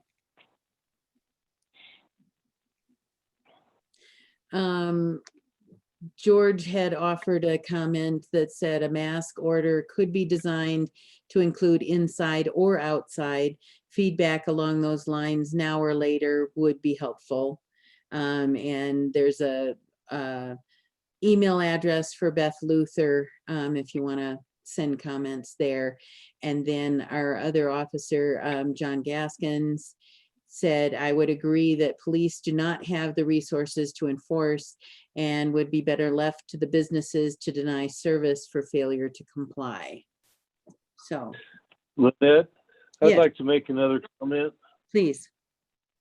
Yeah, this whole discussion, it seemed to me that it was about a mandatory inside-outside order, because I do agree with Paul that I thought that businesses, you had to wear a mask in a business, especially if they posted on the door.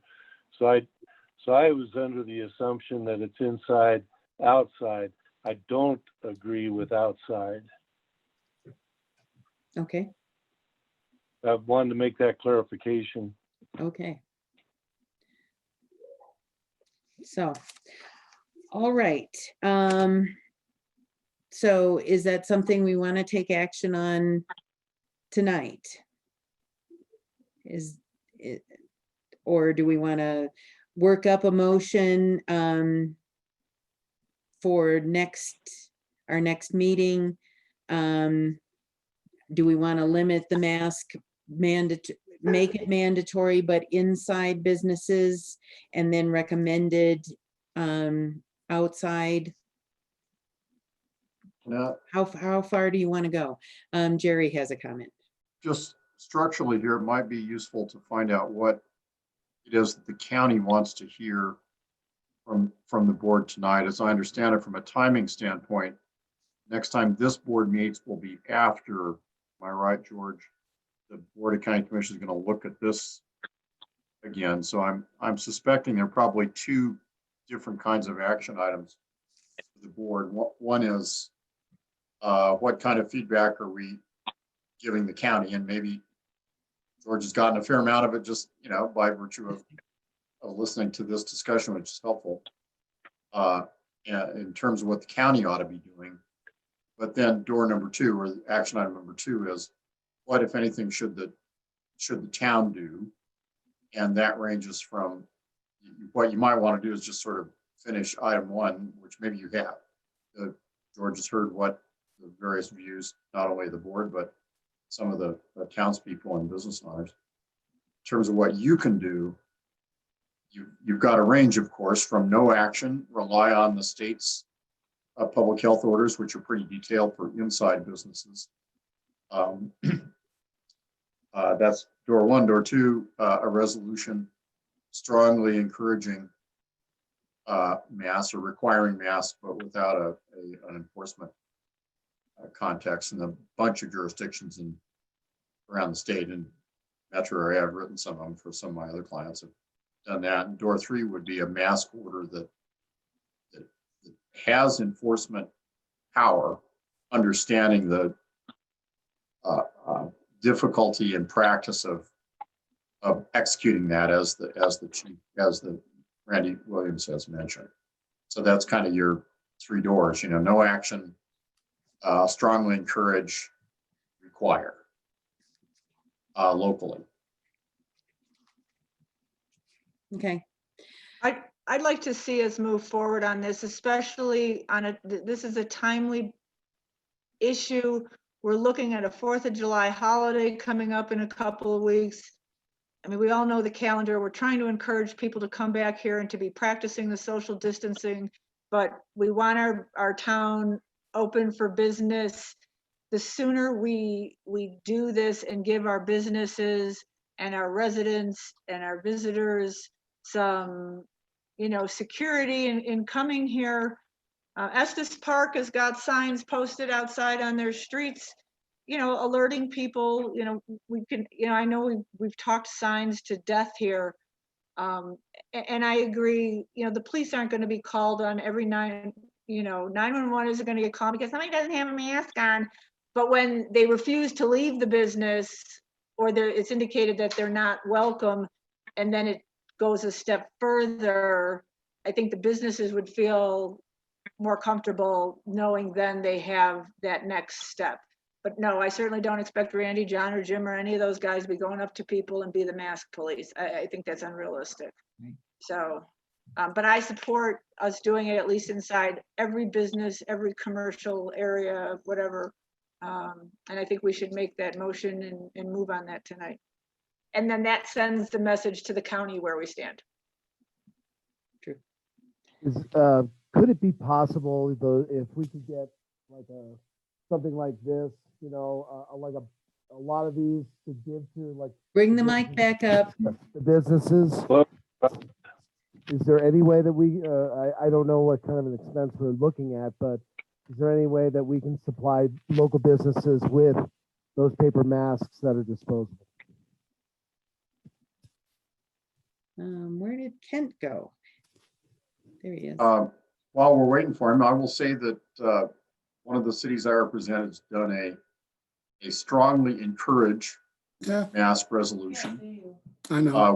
Without a hard-edged enforcement component, but as a part of their program, they have allocated some money to make supplies of masks available for small businesses, not large ones like a Safeway, but small businesses to have at the door, and have created a series of sign programs that they are offering to businesses and allowing businesses to use that publicize their strongly encourage mask order, if you'll call it that. And that seems to have been well received. So on the subject of, helping businesses, it's not a big deal to have a little supply of them. And the city in this case has spent a little bit of money, it doesn't cost that much, providing them. And that I think helps the businesses message that to their customers as well, which is part of the challenge. They can always charge for them. The visitor center sells them for what, $1 a piece or something like that. And if we had a few key places or some of the businesses chose to sell them, then that in turn can start to provide, the money to restock and everything. But there's a couple of places around that do offer them for sale. And maybe that's what's, that's the information that's shared with our visitors if they want to go in. Hey, you can say they're $1 a piece here, but they're free downtown. So why don't you go visit our shops?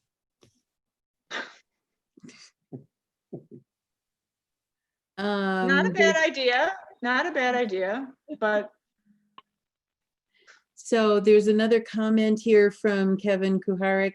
If we don't have an outdoor mask order, how will the town guarantee compliance with social distancing on sidewalks, in parks, at the lake, on trails, etc.? A delay could cost lives. Take action. Businesses have been put in the position of policing. We don't like it. We don't feel safe. Masks cost money in a perfect world, ... And then Steve Skalski adds, I've offered masks for free and still received pushback from customers. We need a legal position to deny service. Well, I will say that, of course, it's true that businesses can deny service on any basis that isn't unconstitutional. No shirt, no shoes, no service is something we're all familiar with, and that does not require any government action. So short of denying someone based upon race, etc., you can, no shirt, no shoes, no mask, no service, something well within the power of businesses to enforce. I get it that town ought to be helping and not sort of leaving businesses to say good luck. And that's why I think there are a number of tools that are being requested here. Give us some backup, say the businesses, so that we can say beyond our own policy, it's the policy of the town, it's the policy of the county, and it's consistent with the 7th public health order amended by the governor just a day or two ago. So you can do all of that. In terms of carving it into issues that you can take action on, you might start with just what kind of restrictions or message you want to send for inside, and then have the outside discussion. But at least for inside, I suspect you'll have the ability for a consensus. And if your choices around that, I think, certainly you want to do something so that no action probably isn't a choice. So it's probably going to be direct the town administrator to issue under the power you gave him, a couple months ago, issue orders. Direct him to issue an order that is on the direction of the board that masks are strongly encouraged in all indoor locations, or direct him to issue that order that masks are required in all indoor locations. We probably don't have time to actually cook up a resolution of the board here tonight, but the way to get sort of hard-edged action that can be on a piece of paper and signed and be official would be, I think, direction by the board to the manager to issue an order under the authority you gave him earlier, but with some parameters that you can discuss. But a simple one would be direct the town administrator issue an order either requiring or highly encouraging, strongly encouraging masks in all indoor locations. You can see which direction that motion takes for indoor, mandatory or otherwise, and see where the board comes down on it. Okay. I'm going to start with the strongest wording of the possibilities that Jerry has thrown out there. So have it be required in all indoor locations. I'm seeing thumbs up. Because you're in agree. You're in a close proximity, and it just makes sense. Somebody want to make that as a motion? I'll make it. So you're directing that the town administrator issue an order on the direction of the board that masks be required in all indoor locations within the town. Yes. Well, we have to clarify indoor locations because that could be defined as your own house. So we have to say commercial or businesses. Yeah. Businesses. Yeah. Good point, Mary. Businesses open to the public. Open to the public. And probably makes sense to, even though that probably excludes residences, Mary, but you're right, would be a very good idea politically and otherwise to say this order has no application within individual residences, just so you eliminate that concern. It's a good point. Is that agreeable to you, Keith? Yes. Okay, so Keith made the motion, Mary seconded it. Any further discussion? All in favor say aye. Aye. Aye. Okay. Any opposed? All right. Next stage would be outdoor locations. I'm sorry, wait, who seconded? I'm sorry. Mary Smith. Thank you. Thanks. So let's start with the strongest. So required in all outdoor public locations. Would it be A lot of towns will say unless other social distancing requirements can be met.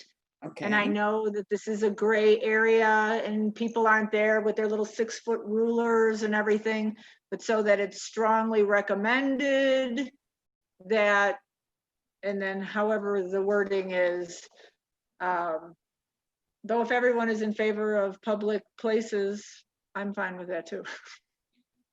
I like when all the other parameters are met, you know, if you can maintain the 6 foot and all that. So I would say outside, but if you can meet all those other requirements, you don't have to wear the mask then.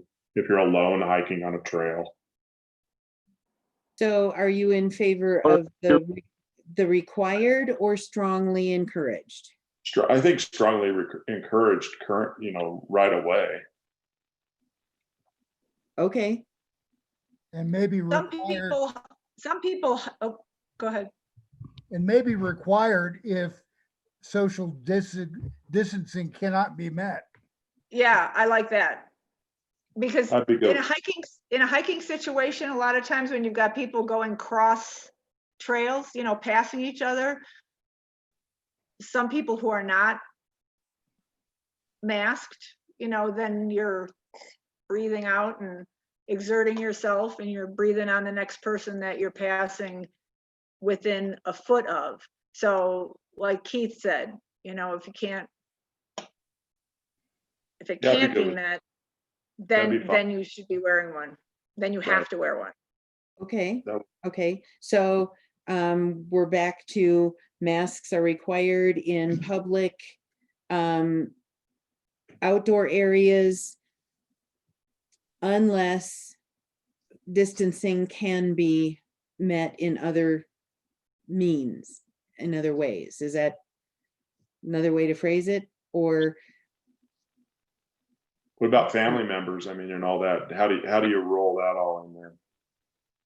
Be able to do on that is a outdoor mask required unless social distancing can be met, consistent with the most recent public health order, which goes into excruciating detail about social distancing outside, has exemptions, you know, for family gatherings, and maybe get some help out of all that detail that's in that aspect of the governor's most recent public health order, without having to spell it all out yourselves. Okay. okay. Steve Skalski makes a point about, yes, the exemption in restaurants, that if you're sitting at a table and eating or drinking, that the mask can be taken off while seated, and that's per the state order. So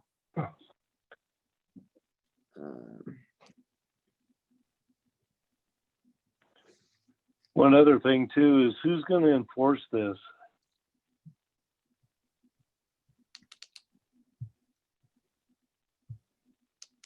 Who's going to make sure everybody's social distant or wearing a mask? I think that's unreasonable to really think that we're going to have somebody out there doing that, but it puts a little bit more pressure on the people that everybody around, and it gives the businesses and other customers or residents even the opportunity to say, hey, you know, you're supposed to be wearing a mask. If they feel comfortable saying that. Some people won't say anything because they don't want to create an altercation, but it gives the weight of the ordinance to the businesses to require the mask when you walked in. Sorry, we can't, you know, we're a mandatory mask. Georgetown's a mandatory mask. Mary, I agree with the mask in the business. If the business is going to have a mask, well, actually now we've already agreed that masks would be worn into a business. I'm talking about on a trail. I'm talking about walking down 6th Street or something. You know, that's what I'm talking about. Businesses, people in the business aren't going to run out on the sidewalk and yell at people. No. one of the comments we already had tonight was they didn't want to do that.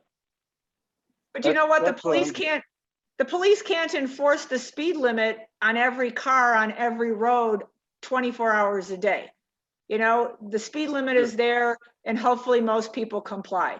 The mask law is there and hopefully most people comply. If we can just increase or double or triple our compliance with the people that are wearing masks and put the darn thing on their face, we've made great strides. Are we going to have 100%? Let's be real. Of course we're not. You know, so you're going to have about that. I'm sorry, what? I say you're probably going to have more around 20%. Well, it's better than whatever we're having now. Well,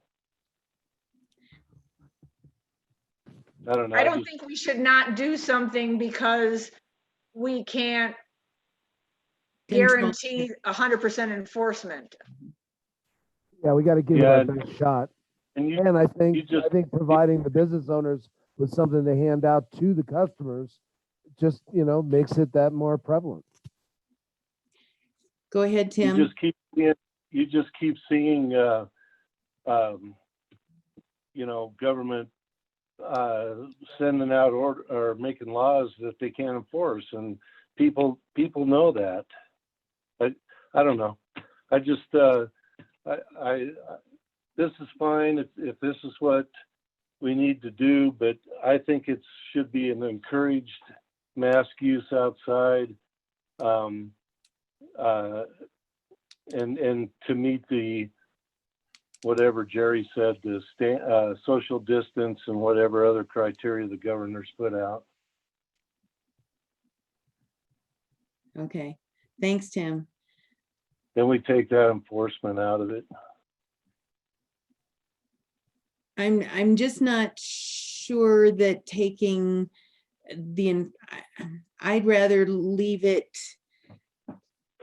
as required, and still with the understanding that, as Mary said, you're not going to stop everybody who speeds. You're not going to be able to enforce everyone into wearing a mask, but the fact that it's required might, especially if you can wage a campaign that makes it easy to get one.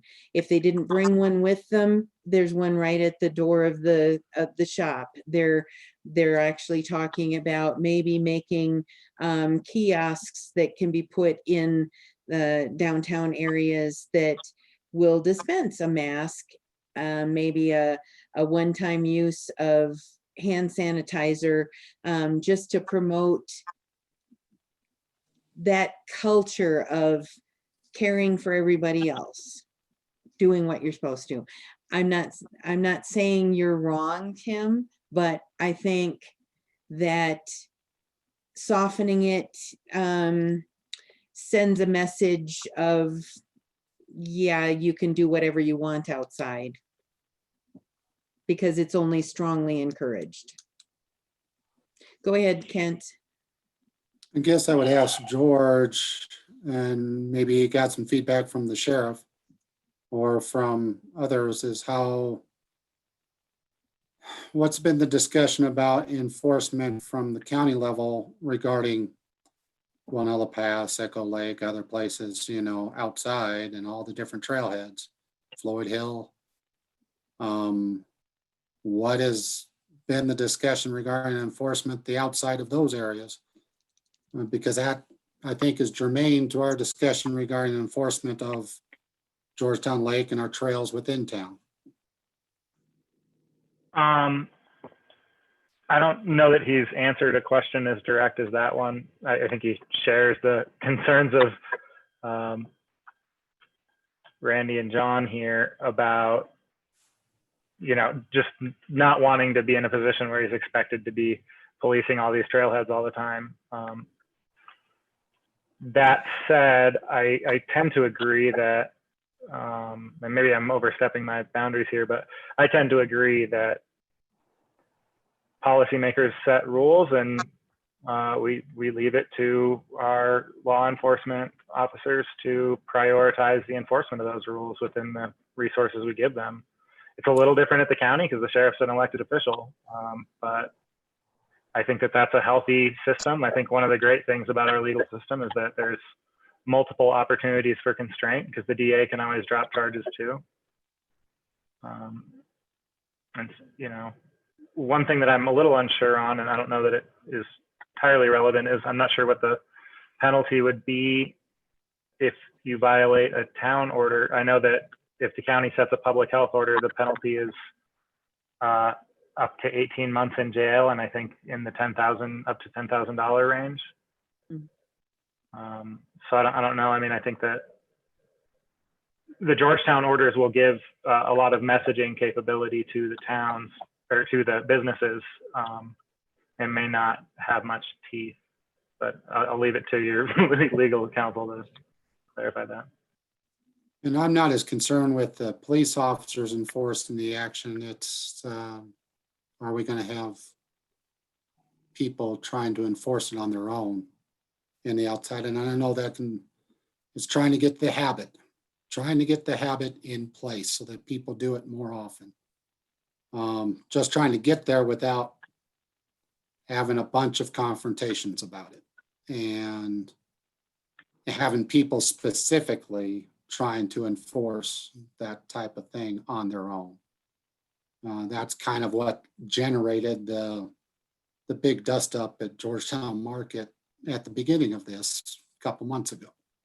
And that's one of the concerns I have. I don't disagree that something can be done, but it's just, you know, for us and people trying to implement, we always try to look at the worst case scenarios. So, and that's not the worst case scenario. I get that. I'm not trying to say that. Because the worst case scenario is someone getting sick or having to go to the hospital or even worse, but just trying to enforce the order, that's all. Okay. Yes. On the subject of enforcement, the order I would think you probably approved, at least for inside, would be master required with the following exceptions under the following circumstances, period. You could go on, as others have done and said, and violations of this requirement are punishable as a misdemeanor in municipal court. And I wrote one such order for one of my clients down in the metro area, and that lasted a couple of days before the cascade of angry responses came back about a misdemeanor is punishable by jail or a fine. I mean, you could make it just a fine or whatever, but the pushback was swift and overwhelming, inspiring the council to make it a resolution of the council and make it strongly encourage. You've got a middle ground, which is to require, but just not have a misdemeanor jail time plus fine right there in the resolution, because that will attract enormous attention, at least it did in that circumstance. So what I'm kind of hearing is you say it's required, you stop there, and that recognizes, let's be honest here, the reality of the impossibility, I think, of writing a ticket in the municipal court for that. And rather, as much as it gives business owners, town officials, is to tell people you have the right to exclude people from your business based upon their failure to wear a mask because it is required, but you're not writing tickets. I think that's very difficult to do right now. Thanks, Jerry. If I can add thanks, something. Jerry. We've already gone past the business. I thought we were talking about outside now. We If were, I it's can- just that the discussion was around enforcement, and I wanted to kind of share with you the subtleties of how you say it's required and stop there, how you say it's required and you keep going. So you're right, Yeah. Tim. My intention would be least what I've heard so far, is to write it's required inside. And then now we're talking about what you do outside. I think the marshal wanted to Yes. weigh in. Next. Go ahead, Randy. Especially with the most recent legislation, we probably don't want to make this any violation of law. If a business has a problem, there are other existing statutes that we could always use to address that. Trying to make this a violation of law is going to even add to, like I said, our most recent legislation really restricts and mandates that we take a lot extra steps to talk to somebody about it. So it's already making it where it's going to limit a whole lot of enforcement or even contacts that we're able to make. So if we just say required, it's a mandate, it's not a legal offense. If some circumstance arises where we need to, we can find other existing statutes that will elevate it to being able to be dealt with. But with what we have right now and the climate that we're in, I certainly think required is good. I don't know if there's going to be exemptions. Children wearing masks is next to impossible if you're on a family outing, whether downtown, at the lake, or anywhere else, to get a child to keep a mask on any young age. There's just so many variables. People walking, our citizens and other people going to walk around the lake, they're going to encounter most people not wearing a mask. And even if we were able to respond when they want to call to complain about it, we won't even find the people by that time. And there's just not going to be a lot of satisfaction if we say it's the law or something in that direction. So again, requiring is great. Something beyond that, we're getting into a whole new area, especially with our district attorney, who with previous orders, COVID-related orders, has indicated it's going to be very limited on prosecution. Okay. So. Thank you. And one other comment I'd like to make is I just about gagged when George was talking about the punity part of it. And I'm sorry, I forget your exact numbers, but I think it was something like a year in jail and $1,000 fine or something like that. And that for not wearing a mask. Come on. That's way out of hand, I think. I agree that really did not. I mean, we had a little test case down the hill, and that told me a lot. But Ned, I think at this point you were trying to design a motion around directing the town administrator to issue an order requiring masks in outdoor public areas unless social distancing can be met or the other exceptions in the current public health order, which would include family members, right. Family gatherings, children. I think we could refer to that sort of in general without going through the massive detail in the public health order, because this manager's order that you'd be thinking of directing be issued is really more of a messaging tool than it is a hard-ed kind of law. Mm-hmm. So where you're at, I think, at the moment is trying to structure an outdoor motion. Well said, Jerry. Would anybody like to make that motion?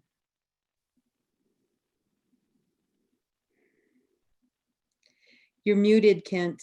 Can he repeat the motion, Sure. please?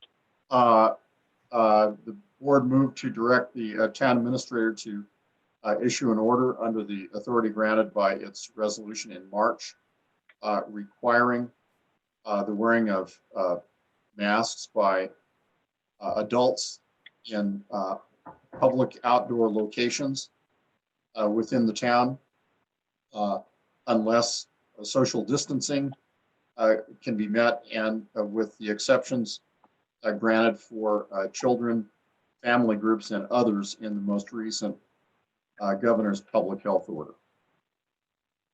I'll make that motion. Thank you, John. I'll second it. It's been moved and seconded to direct our town administrator to take that action. Any further discussion?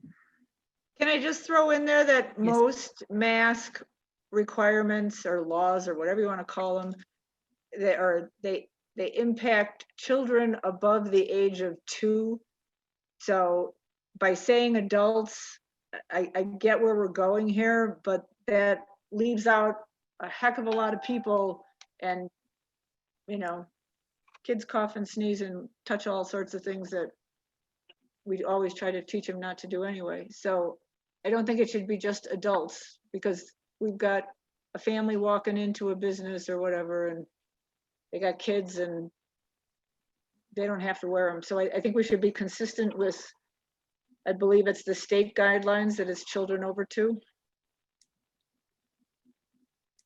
And then we take into consideration those with health risks that don't have to wear one. Da, da, da. Is that agreeable to you, John? Yeah, I'm fine with that. Okay. And Rob, you seconded it. Is that change agreeable to you? Thank you. Okay. Any further discussion? All in favor, say aye. Aye. Aye. Any opposed? Tim, no. Thank you, Tim. Okay. And thank you, George, for joining and contributing, and thank you, Marshall Williams. And so, very good. The other thing that is also COVID-19 related is a reopening of our discussion of the closure of 6th Street to create a pedestrian walking area. There has been some objection, quite a few objections raised as the word got out further. Apparently, there were some people who weren't informed that we were going to take that action. We were even going to discuss it, and there was quite a bit of pushback on whether it should be done at all. I've also suggested to some of the people who objected strongly that maybe we compromise, maybe we don't do it all week long, all summer long, maybe we do it on weekends. But I think it's very important, especially on the weekends, to create more area for people to be social distanced when they're outdoors, especially if businesses have a limited number of people they can allow in at any particular time. We all know that when the larger groups come down from their train rides, it can get pretty congested in town. And I think some of the objections that I have heard from people about it creates a image of the town being closed. I think that can be alleviated by just communicating better, especially if you start passing information out with their train ticket that Georgetown on the weekends has pedestrian zones, and you're welcome to park and wander and enjoy the town. I'm just reopening the discussion because it wasn't as unanimously in favor of closure as we thought when we made that decision last meeting. So Has anybody approached you about the closures and expressed a concern? The comments I've received are they like the idea of it closed, that it will kind of, it's actually allows the, people to stop and stroll along the main street, and I'm hearing ads. I've been in Frisco and they've closed pieces of theirs town down and they're advertising it. They're saying, come on down to the pedestrian mall. They're actually even promoting a 10% discount coupon that the town is helping. They're all in. Okay. I think as more communities are doing it, our tourists are well aware that our town is not closed, even if there's some barricades up, and that, it has become a pedestrian walkway.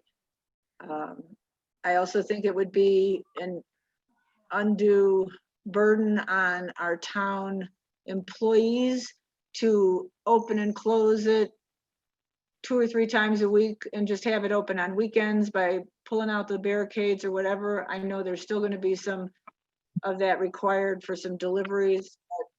But, there will be a better routine with that. No. Okay. Yeah, that was another piece that I was trying to figure out how we could accommodate differently, because there are some businesses that don't have rear door access to their shops, and their delivery is right off of 6th Street, and they need to be able to pull in and unload their supplies right in front of their shop. So That's fine. we I have don't to- have any problem with that. No. They could have deliveries, so it doesn't seem like a problem to go ahead and make a delivery. I need to interrupt for a minute because I just got a phone call and Cora Lou would like to speak and she does not know how. I will promote her. I was telling her she just needed to type in the chat, but she probably, do we want her to speak right now? She would like to Certainly. speak, I believe. I'm okay with having her speak now. Okay, here she comes. Okay. She needs to unmute.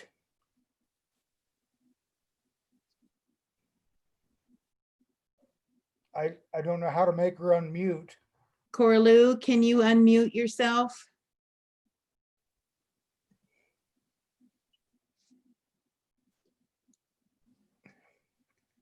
Jennifer should be able to unmute her. Mute. Here's unmute. No, I can't unmute. Here she She's muted comes. herself. Here she Am I comes. clear now? Yes, we can hear you. Thank you. Oh, good. Well, I haven't never used this in this position. I would just like to say, as a business owner of the last 125 or 130 years, that I would really like to see us not have it be a mall. One reason is that we would have to hire somebody. As it is, we have one person who runs the business, and then we would have to hire somebody to watch the outside table. And what happens when it rains and you have tables outside? What happens when the wind blows?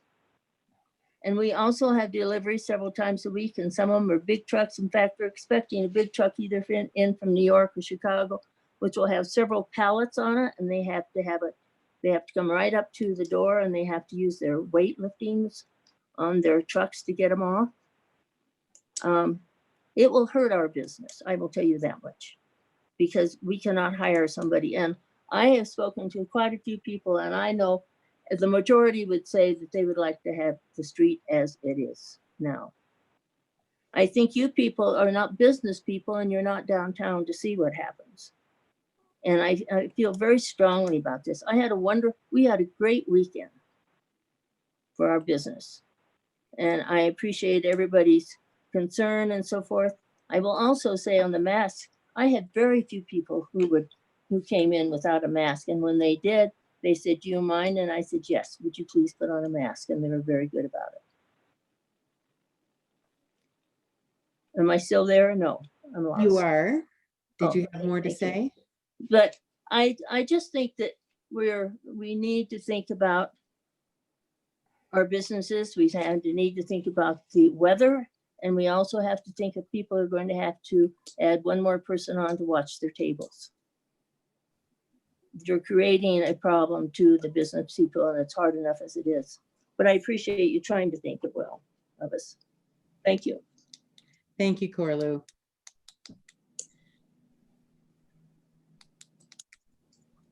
All right. Kent, did you have any comment? Because I know Carolyn Hone went around to hang up posters for 4th of July, and she was kind of taking a pulse on who was in favor, who was not, who was ambivalent, and if we had any numbers on those, you know, informal votes that might be helpful for the board.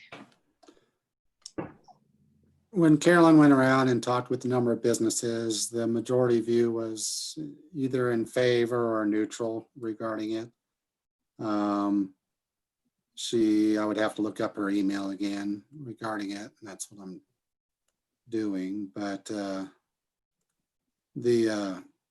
I did receive two other very strong, well, three other very strong opinions regarding the decision to close the street, and that is and very much against closing the street. The owner of the Trading Post was very, as far as what he measures, as far as the parking spaces along 6th was very important to him. And says that is what turns over the business. You know, they can park further away, but will they? And his experience is that it's been closed at various times in the past, and it has not. He expected to lose $500 a day through any situation involving closing the street. What Carolyn said, I'm getting to it, is a majority didn't feel strongly one way or the other and were willing to give it a shot and see if it helped or hurt. She said she didn't ask everyone because some stores were busy, and that's a reason for fair enough to cheer. But a few were really looking forward to it and had plans to take advantage of the sidewalk. But then she had one strong opinion against it as well. A person that was vehemently against it. So, you know, this is not going to be an issue that's unanimous one way or the other. It's just, there's just no way to have that. And Carolyn does have certain statistics that make it, you know, like John was saying regarding Frisco, other communities have found that as well, as a little bit more breathing room allows, you know, it actually encourages additional sales. I don't know what would happen here, but with the response that came back, you know, Lynette and I talked last week because of the response that came back, and, you know, it caused me to, you know, just hesitate a bit regarding this just to make sure, because what we want to do is obviously help the businesses in downtown as best we can. And that part of this is just what we had our previous discussion on, as far as how to encourage certain habits, you know, and this goes along with that. How can we encourage good habits, especially on the weekends where there's quite a few more people? During the week, it's not as critical. And I understand the concern regarding using staff time to take care of the barriers. I really don't know how long that would take. There would be a little confusion with that. But it might allow certain things to occur that have been raised as objections about certain people being able, the certain customers that certain businesses have that always come, and also the deliveries. And just a couple other things that were mentioned that I'm not remembering right this second, but that's a general comment from me. I'll leave it at that. Okay.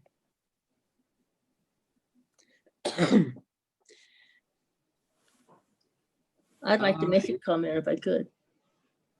All right. Are you hearing me? Because I have nothing. Can you hear me? Yes. Thank you very much. I appreciate that.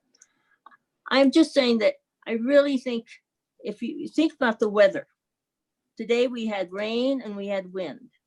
And if you have a table out there with things upon it, what are you going to do? It's going to be flying down the street. I also am concerned about taking away 12 more parking spaces that have been along the street. People have to park behind the other buildings. We have many elderly people who come to town just for certain shops. And for those people to have to park behind, I'm sure that there are many who will just turn around and go away. So we've got a problem. First of all, we don't have restaurants to have any seating outside at all, except for the Happy Cooker, and they have their own. But Idaho Springs and their 2 blocks, they probably have 8 to 10 restaurants and they're outside. We have none. Okay. So that's my speaking. We had a great weekend last weekend, almost like a small Christmas market. And we wouldn't have it if we didn't have it so people could get into town, into our shops. Thank you. Thank you, Corlu. I just wanted to make it very, very clear that we're not doing this with the expectation that a shop owner that is not, either doesn't have the merchandise that would survive out on a table on the street or on a rack on the street, or the personnel to monitor spreading their merchandise out into the sidewalk. There's no expectation that they would be required to or even encouraged to. It allows them to do so. My other comment is that for easy social distancing, when you have a large crowd of people, if you have more area for pedestrians to spread out, you've got a better situation than if you cram them onto our sidewalks. You were talking about crowds like a mini Christmas market, and I started to get very nervous because I know what Christmas market crowds look like, and they're not 6 feet apart, that's for sure. So I'm just throwing that out there. So I think I don't really want, so anybody else have a comment? Do we want to hold off until after the 4th of July to do this? Do we want to, I am assuming that the barriers that we are talking about putting up are not going to be so cumbersome and heavy that it's going to be difficult to set up and take down. So this is why I was suggesting maybe just have the pedestrian areas on the weekends when the crowds are bigger. But and then that would allow deliveries to be made right at people's front doors during the week. But I open it up for discussion. Anybody feel strongly? Well, I think, Christmas market's closed. It seems like that people want to use that as an indicator that things are going well. It's closed. It's just people are milling around, and we can maintain social distance, which is really important. And I think that's one of the largest issues. Typically on the 4th of July, streets are closed.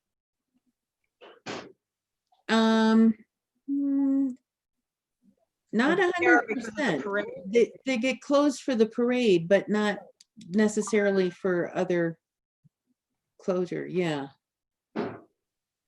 Mary, did you have something? I think we have to respect what our business promotions brought to us at our last meeting regarding supporting 6th Street closing or 6th Street becoming a pedestrian area.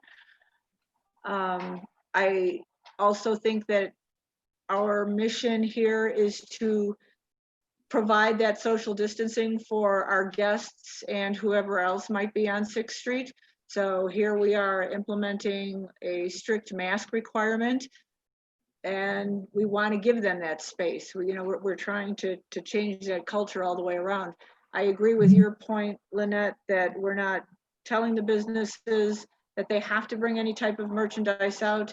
We're just providing that extra space for whoever might be out there. And I strongly believe that it should just be 7 days a week. Okay.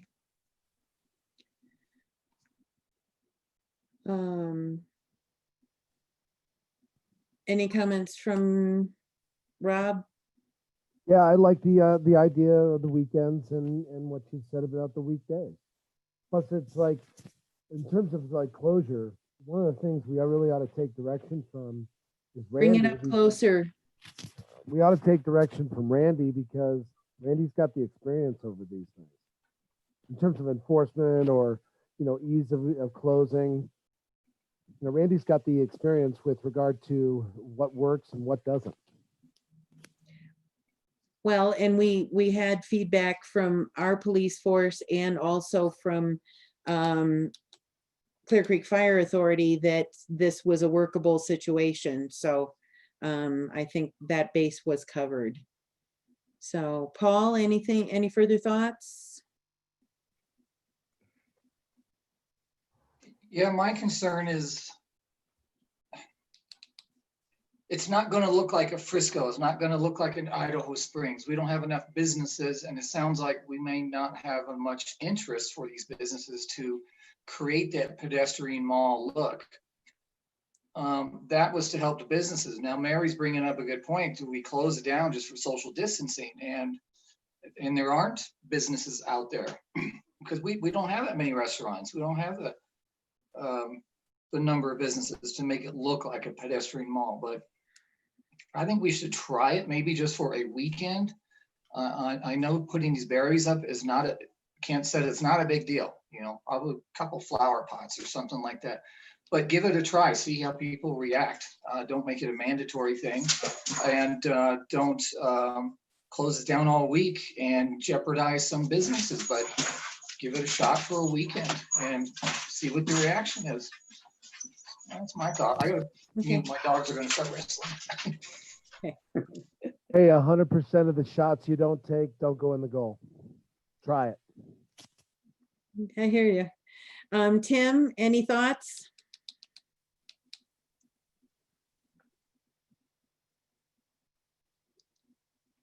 Apparently not.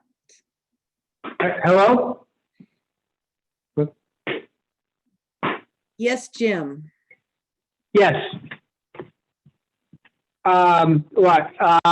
As far as 6th Street, you say, just in general? Okay, all right. Sorry, I was muted. My phone went to sleep. Okay. I want to agree with Paul on that, on what he said. I was really in favor of this, but Cora Lou brought up that point that there's only one other restaurant in that area. And I don't know, that's basically what Idaho Springs has done it for. The social spacing thing is a good thought, but I think I agree with Paul that maybe we should just try it for a weekend and see what happens. And maybe we don't close all of 6th Street. Maybe. What parts would you suggest, Keith? Well, I don't know because I'm not a spatial being, but perhaps we just have one mall area, and like in front of Coraloo's store, we leave that open. And one block either way. We close and have a gathering place with appropriate social distance. Huh. I'm having, I don't, I think. As far as traffic.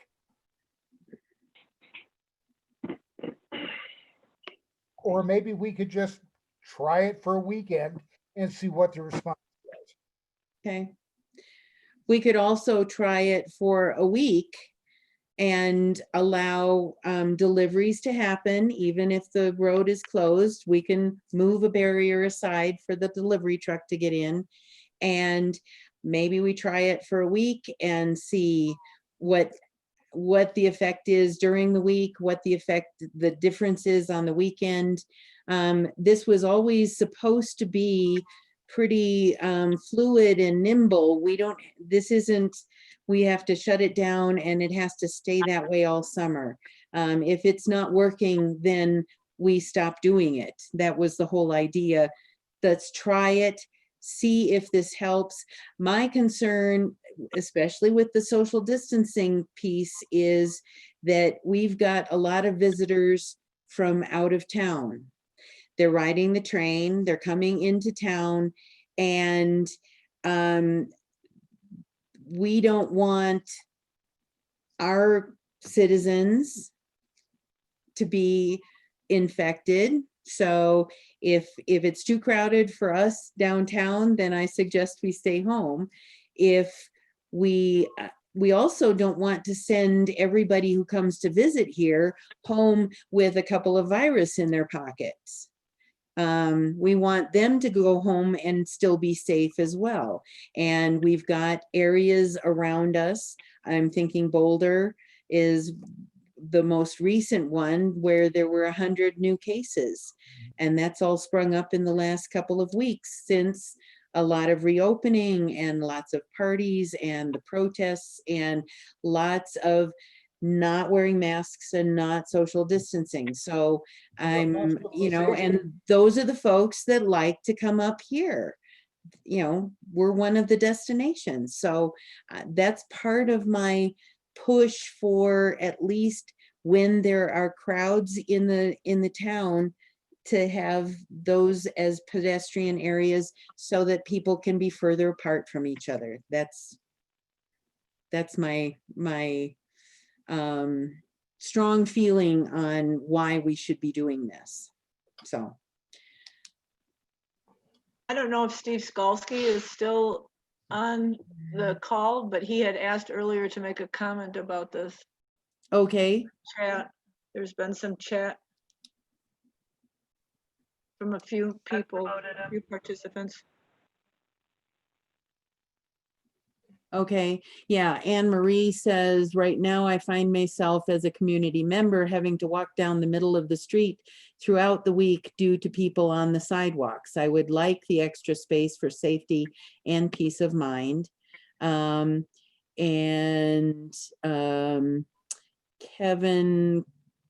has another comment. As a businessman and a citizen, I've begun walking down the middle of the street in order to social distance. Am I breaking the law? Am I jaywalking? Define weekends. Hotel de Paris Museum is considering weekends Friday through Monday. And he is also very strong about having that block where the Hotel de Paris is, which is the 400 block, included in the closed area, pedestrian area. So I've promoted Kevin and Anne Marie and Steve, we can see, so everyone can talk. Okay. Let's hear from Kevin first. My comments in the chat stand. Okay.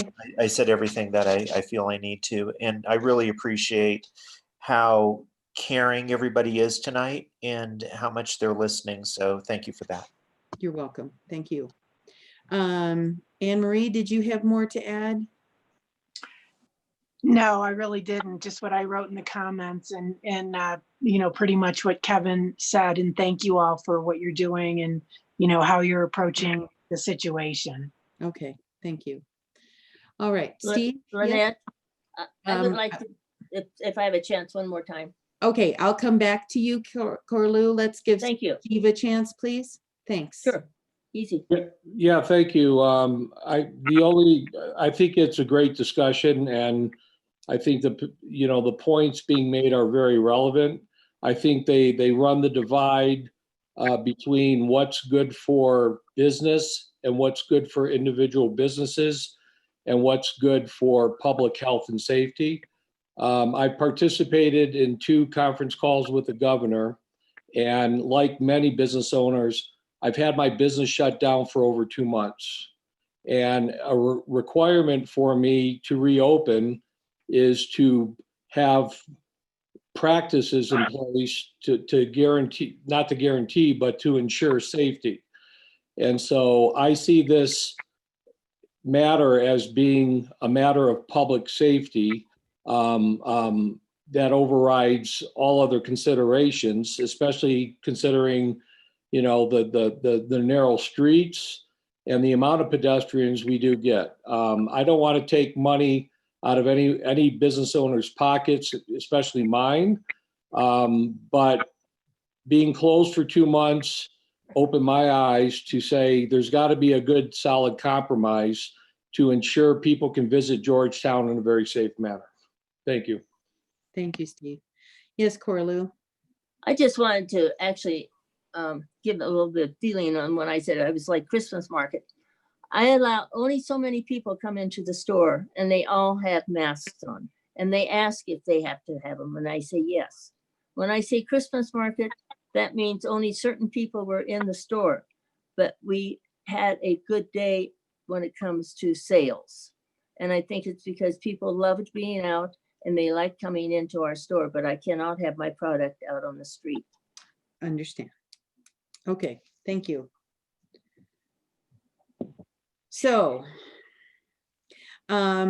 if I could just summarize where we are, I think that we can make accommodations for people to get their deliveries in and out to their front doors.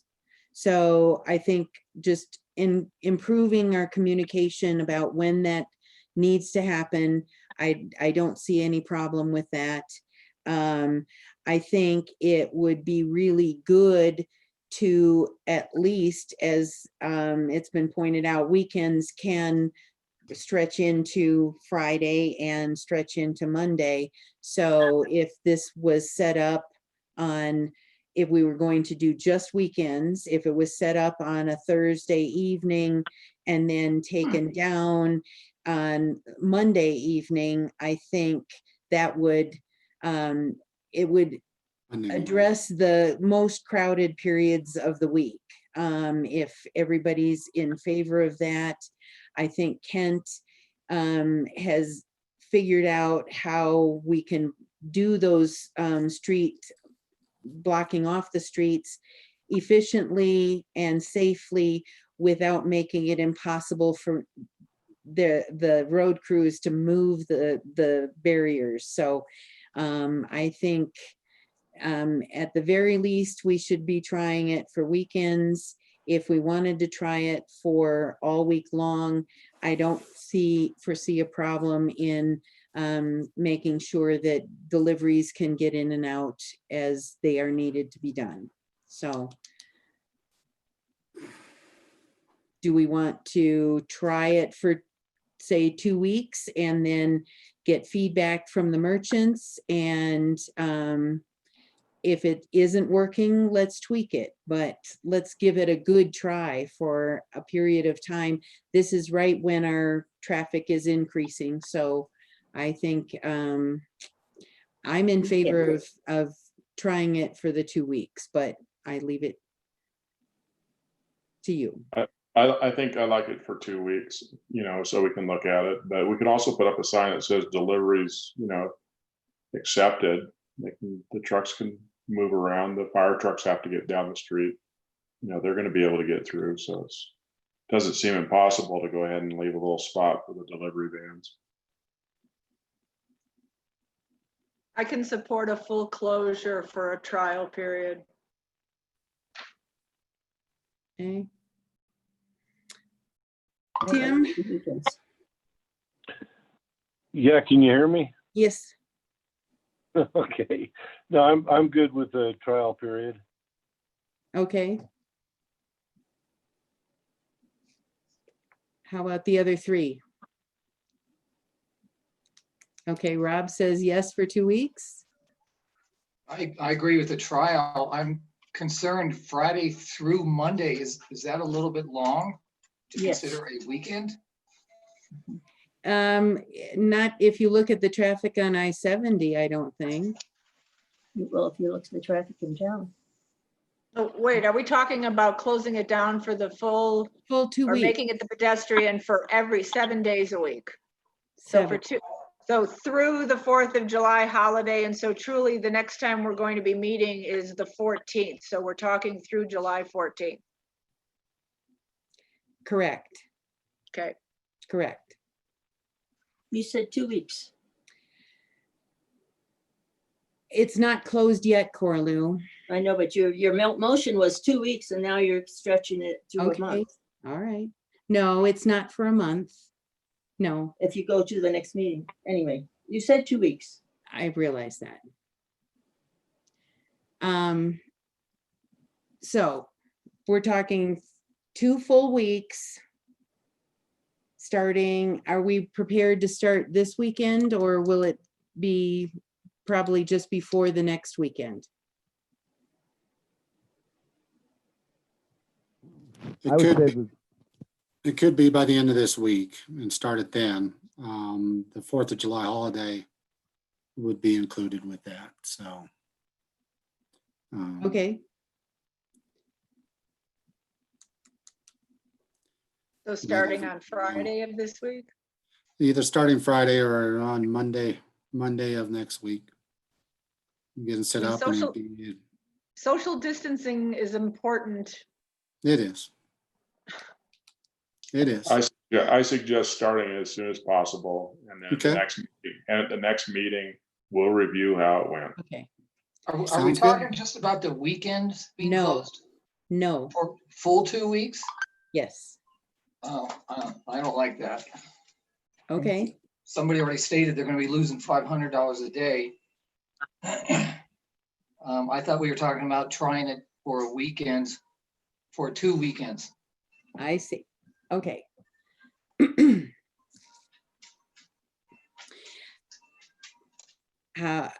What do you think about just doing it for Thursday evening through Monday night? For the next, let's do it for 3 weekends then, because if we're doing it this weekend, the 4th of July, and then the weekend right before our next meeting. And then we can take another pulse on how it worked, whether it didn't, does it need to be expanded? Is I'm that a good better with that. idea? Okay, Yeah, that's, I'm fine with that for just for the weekends. I think it's just too risky to shut down for 2 weeks. okay, Totally. okay. And so, and what we need to monitor though is how the crowds during the week, are they able to social distance, or are they too crowded on the sidewalks? And that's just something we're gonna need to monitor if we can. So So what about the 4th of July period? When does the 4th of July fall this year? I can't remember. I don't have a calendar. 4th of July is on Saturday. Okay. and quite often people have the Friday off. Yeah. So this closure will cover that. So am I seeing aye votes from all 6 for the 3 weekends? 3 weekends for 4 days on the weekend, Thursday night closure to Monday Till night. Monday morning, Monday during the day. So. Okay, All right. all right, I'm good. okay, I'm good. Good. all I'm right. opposed. I think we should do it for the entire 3-week period.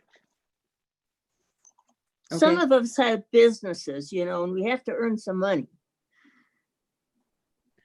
We're not trying to prevent you from earning money, Corlu. No one Well, on this you board will. would try. Well, I think your 3 days, I'll go along with the 3 weekends with 4 days, but to do 3 weeks, full weeks, I will not. I might as well shut off my store, All right. and I will. So we've got a proposal before us. So we're modifying our previous direction to, did we actually do a motion or did we just direct the town administrator to? You're just directing staff at this point. Okay, all right. So we're modifying our previous direction to have just the closure from Thursday evening till end of the day on Monday for the next 3 weekends. And then we will revisit the how it worked, if it needs to be modified at our next meeting. Sure. So all in favor, say aye. Aye. Any opposed? I'm opposed. Thank you. And Okay. I'm sorry, I didn't get who made the motion or seconded, please. It's just a directive. It was just a direction to just- staff. Okay, well, you voted. I'm sorry. I thought it Yeah. was, I know, but that was just to get the consensus other than just having people nod at me. So oh, so that wasn't a motion. Okay, thank it you. wasn't a motion. Thanks, Jennifer. Sorry, confusing. Okay, so that's our direction. All right. Anything else that we need to talk about on the COVID-19 emergency resolution, or have we pretty much? We're pretty much done. We'll segue into the Georgetown Lake discussion later, but Okay, let's all move right. on.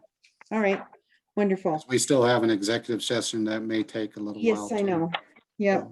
So next on our agenda, we've got discussion items. One is a possible temporary use permit application from Kevin Marlin. And I think Kent can fill us in I on just that. included it for information. There is authority in the town code to authorize a temporary use permit.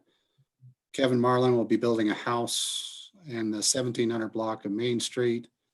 I've had comments actually from the neighbors that they're okay with it. He wants to have a camper there while he's building his house. And because of that, Jerry and I discussed it, and also Martin, regarding what could actually fit. It sort of fits along with the sort of does and sort of doesn't regarding the construction office that's allowed under the temporary use permit rules. But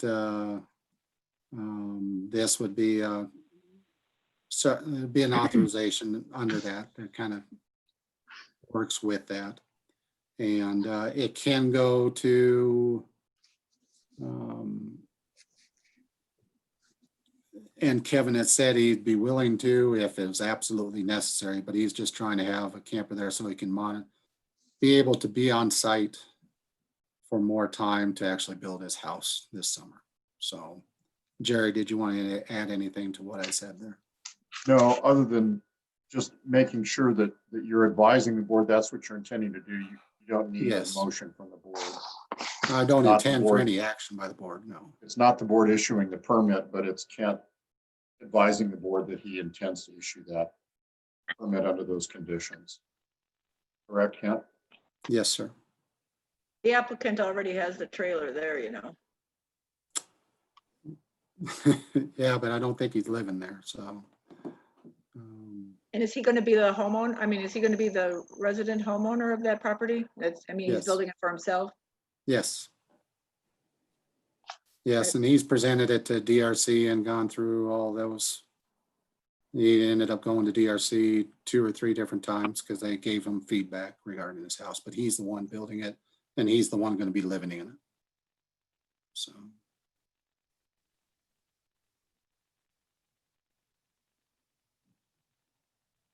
All right.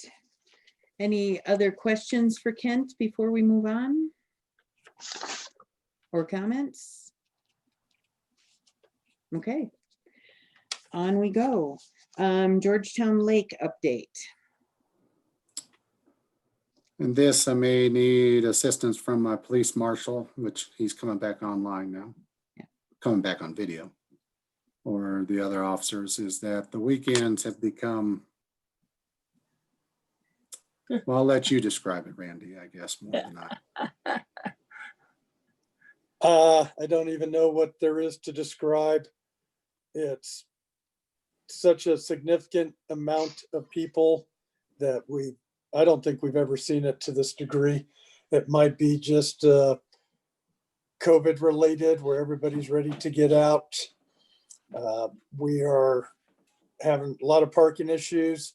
The litter issues are really out of control. Social distancing might even become an issue. We are having so many people there. These are just the problems. Any solutions? I don't know if I even have any suggestions. So it was brought up, and I just can confirm how much litter there is. With the new legislation, it's going to make us much more discriminate on some of our enforcement there. We're still going to spend a lot of time there, but we have a lot of rules we have to follow now for anything we base on. From beyond that, we're going to see what happens. I know management of areas like this across the state have the same problems.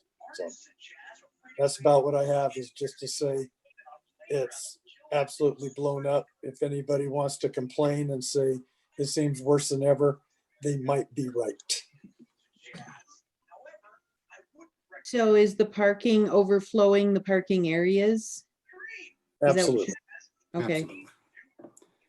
I think we need to be more intentional regarding our parking down at the lake.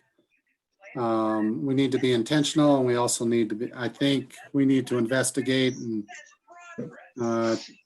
just, if we can come up with a proposal as far as some sort of paid parking or some sort of system down at the lake. I know that's could cause its own issues, but it's hard to control the number of people. You know, there's not a good way, but to have, and where the parking is spilling over into, that's causing its own issues. And we can put no parking everywhere we want, but I think some sort of, just like with anything else, if it's getting used too much, you put a price on it, then suddenly the demand goes down just a bit. And now there's lakes that do not have, you know, there's several lakes near us that do require some sort of fee, whether through the parking system or through the entering the area. And there's some lakes that do not. But we're getting, this summer is putting stresses on additional things. It's taken, right now, the weekend guys, as far as both the flowers and the trash around the lake, is taking 5 to 6 hours. So we have more flowers this year, a little bit more.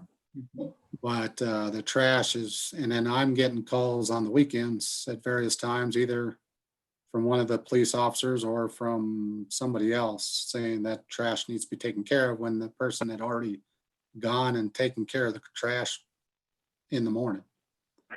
And that's part of the issue with the lake. And then we've started to have a lot of comments from the community about why is it not being taken care of, when it is, but it's not enough.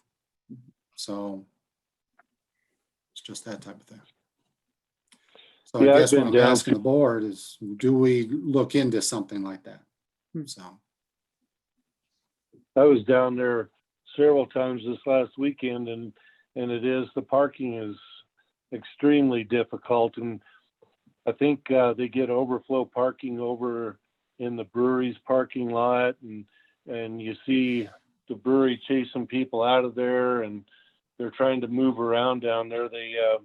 It's bad.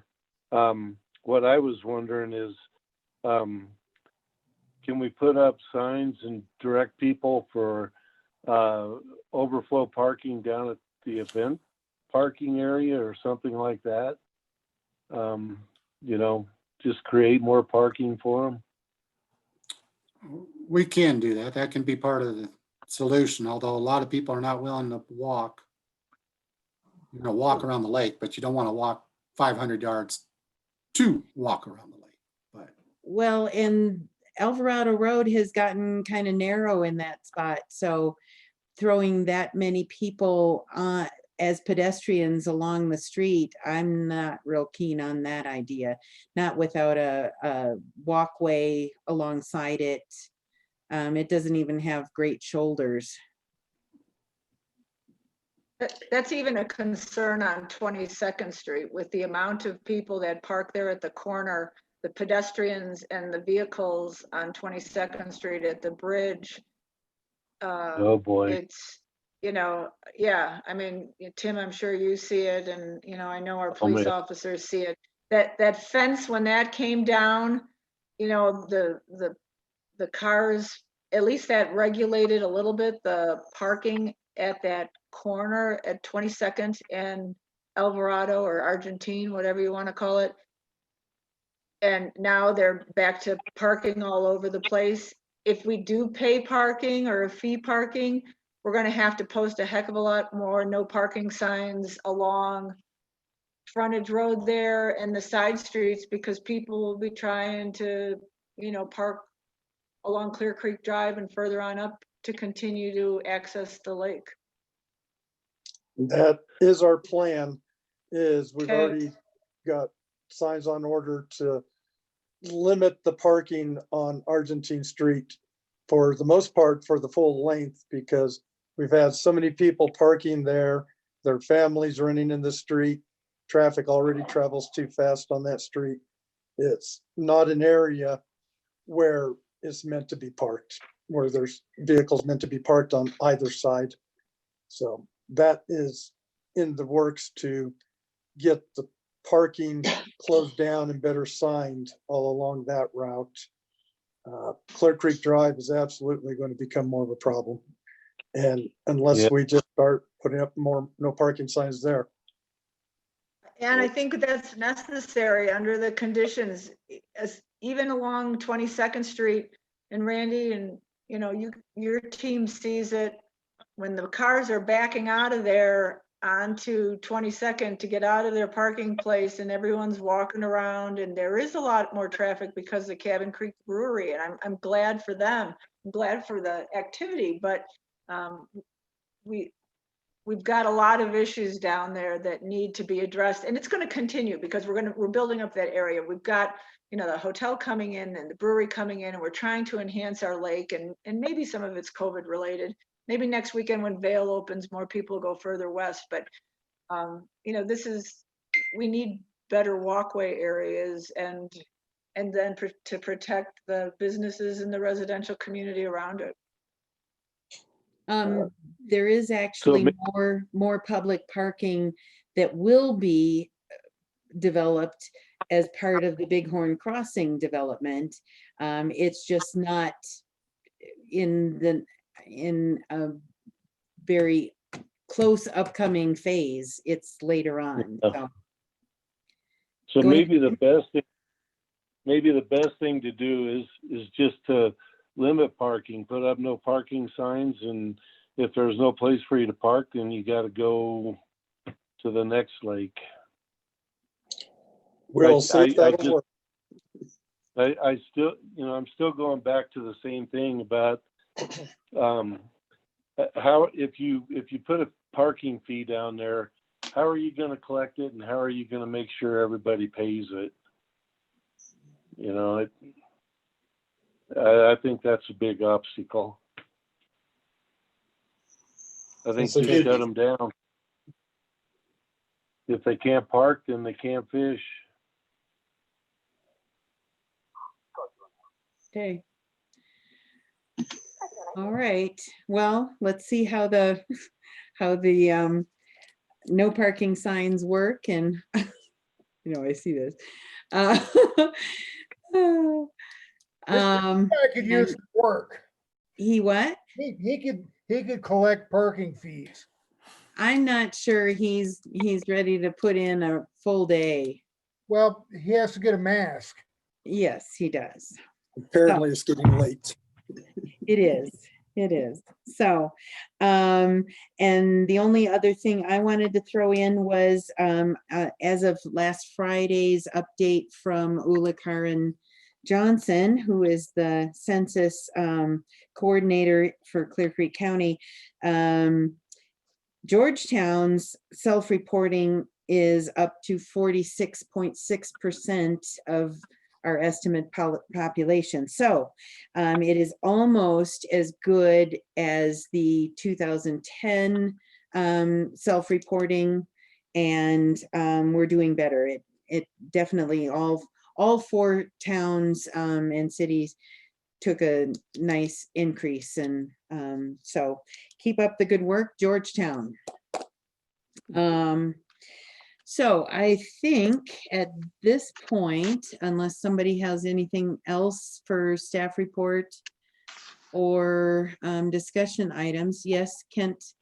One other thing is they milled Argentine and Brownell today between Okay. Loop Drive and 6th Street. Okay. They are going to pave it tomorrow. And so the second segment 2 of Gateway will be paved. Wednesday, yeah. The lights will go in on Friday, and then they will clean up next Monday and Tuesday, and then they should be out of town. Hopefully with the lights working. So they got that light mount moved. Yes, we moved some lights, some did not move, and caused consternation for the homeowner. So we're still, that's was an issue. So. Okay. So, I think, Jennifer, well, Jerry sent out the motion to go into executive session. Does somebody have that they can pull it up? If John, you don't, did you? I've got it here if you don't. I don't know how I would pull it up. I can just read it. Okay, If that works. that'll work. We're ready for that, right? Yeah. Okay. I believe so. Proper motion would be to go into executive session for a conference under section 246402(4)B and ECRS with the town attorney, special water counsel, and the town administrator to receive legal advice and instruct negotiators concerning a water court case 19 CW 3018, in which Blackhawk is an opposer, and further to adjourn the board meeting at the conclusion of the executive session. I'll make that. Second. So we have a motion and a second. All in favor, say aye. Aye. Right. Any opposed? Motion passes. I believe everyone in 5 minutes has a new Zoom login for that session. See you in 5 minutes. Thank you. I don't know where that is. Executive session is that? Yep.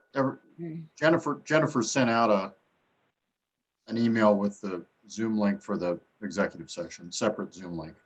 And if not, I will. And I can send it again if you need it. I don't see it here.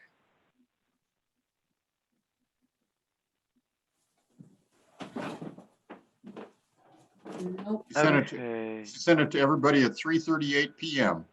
today. The only thing is now. Nope, didn't get it.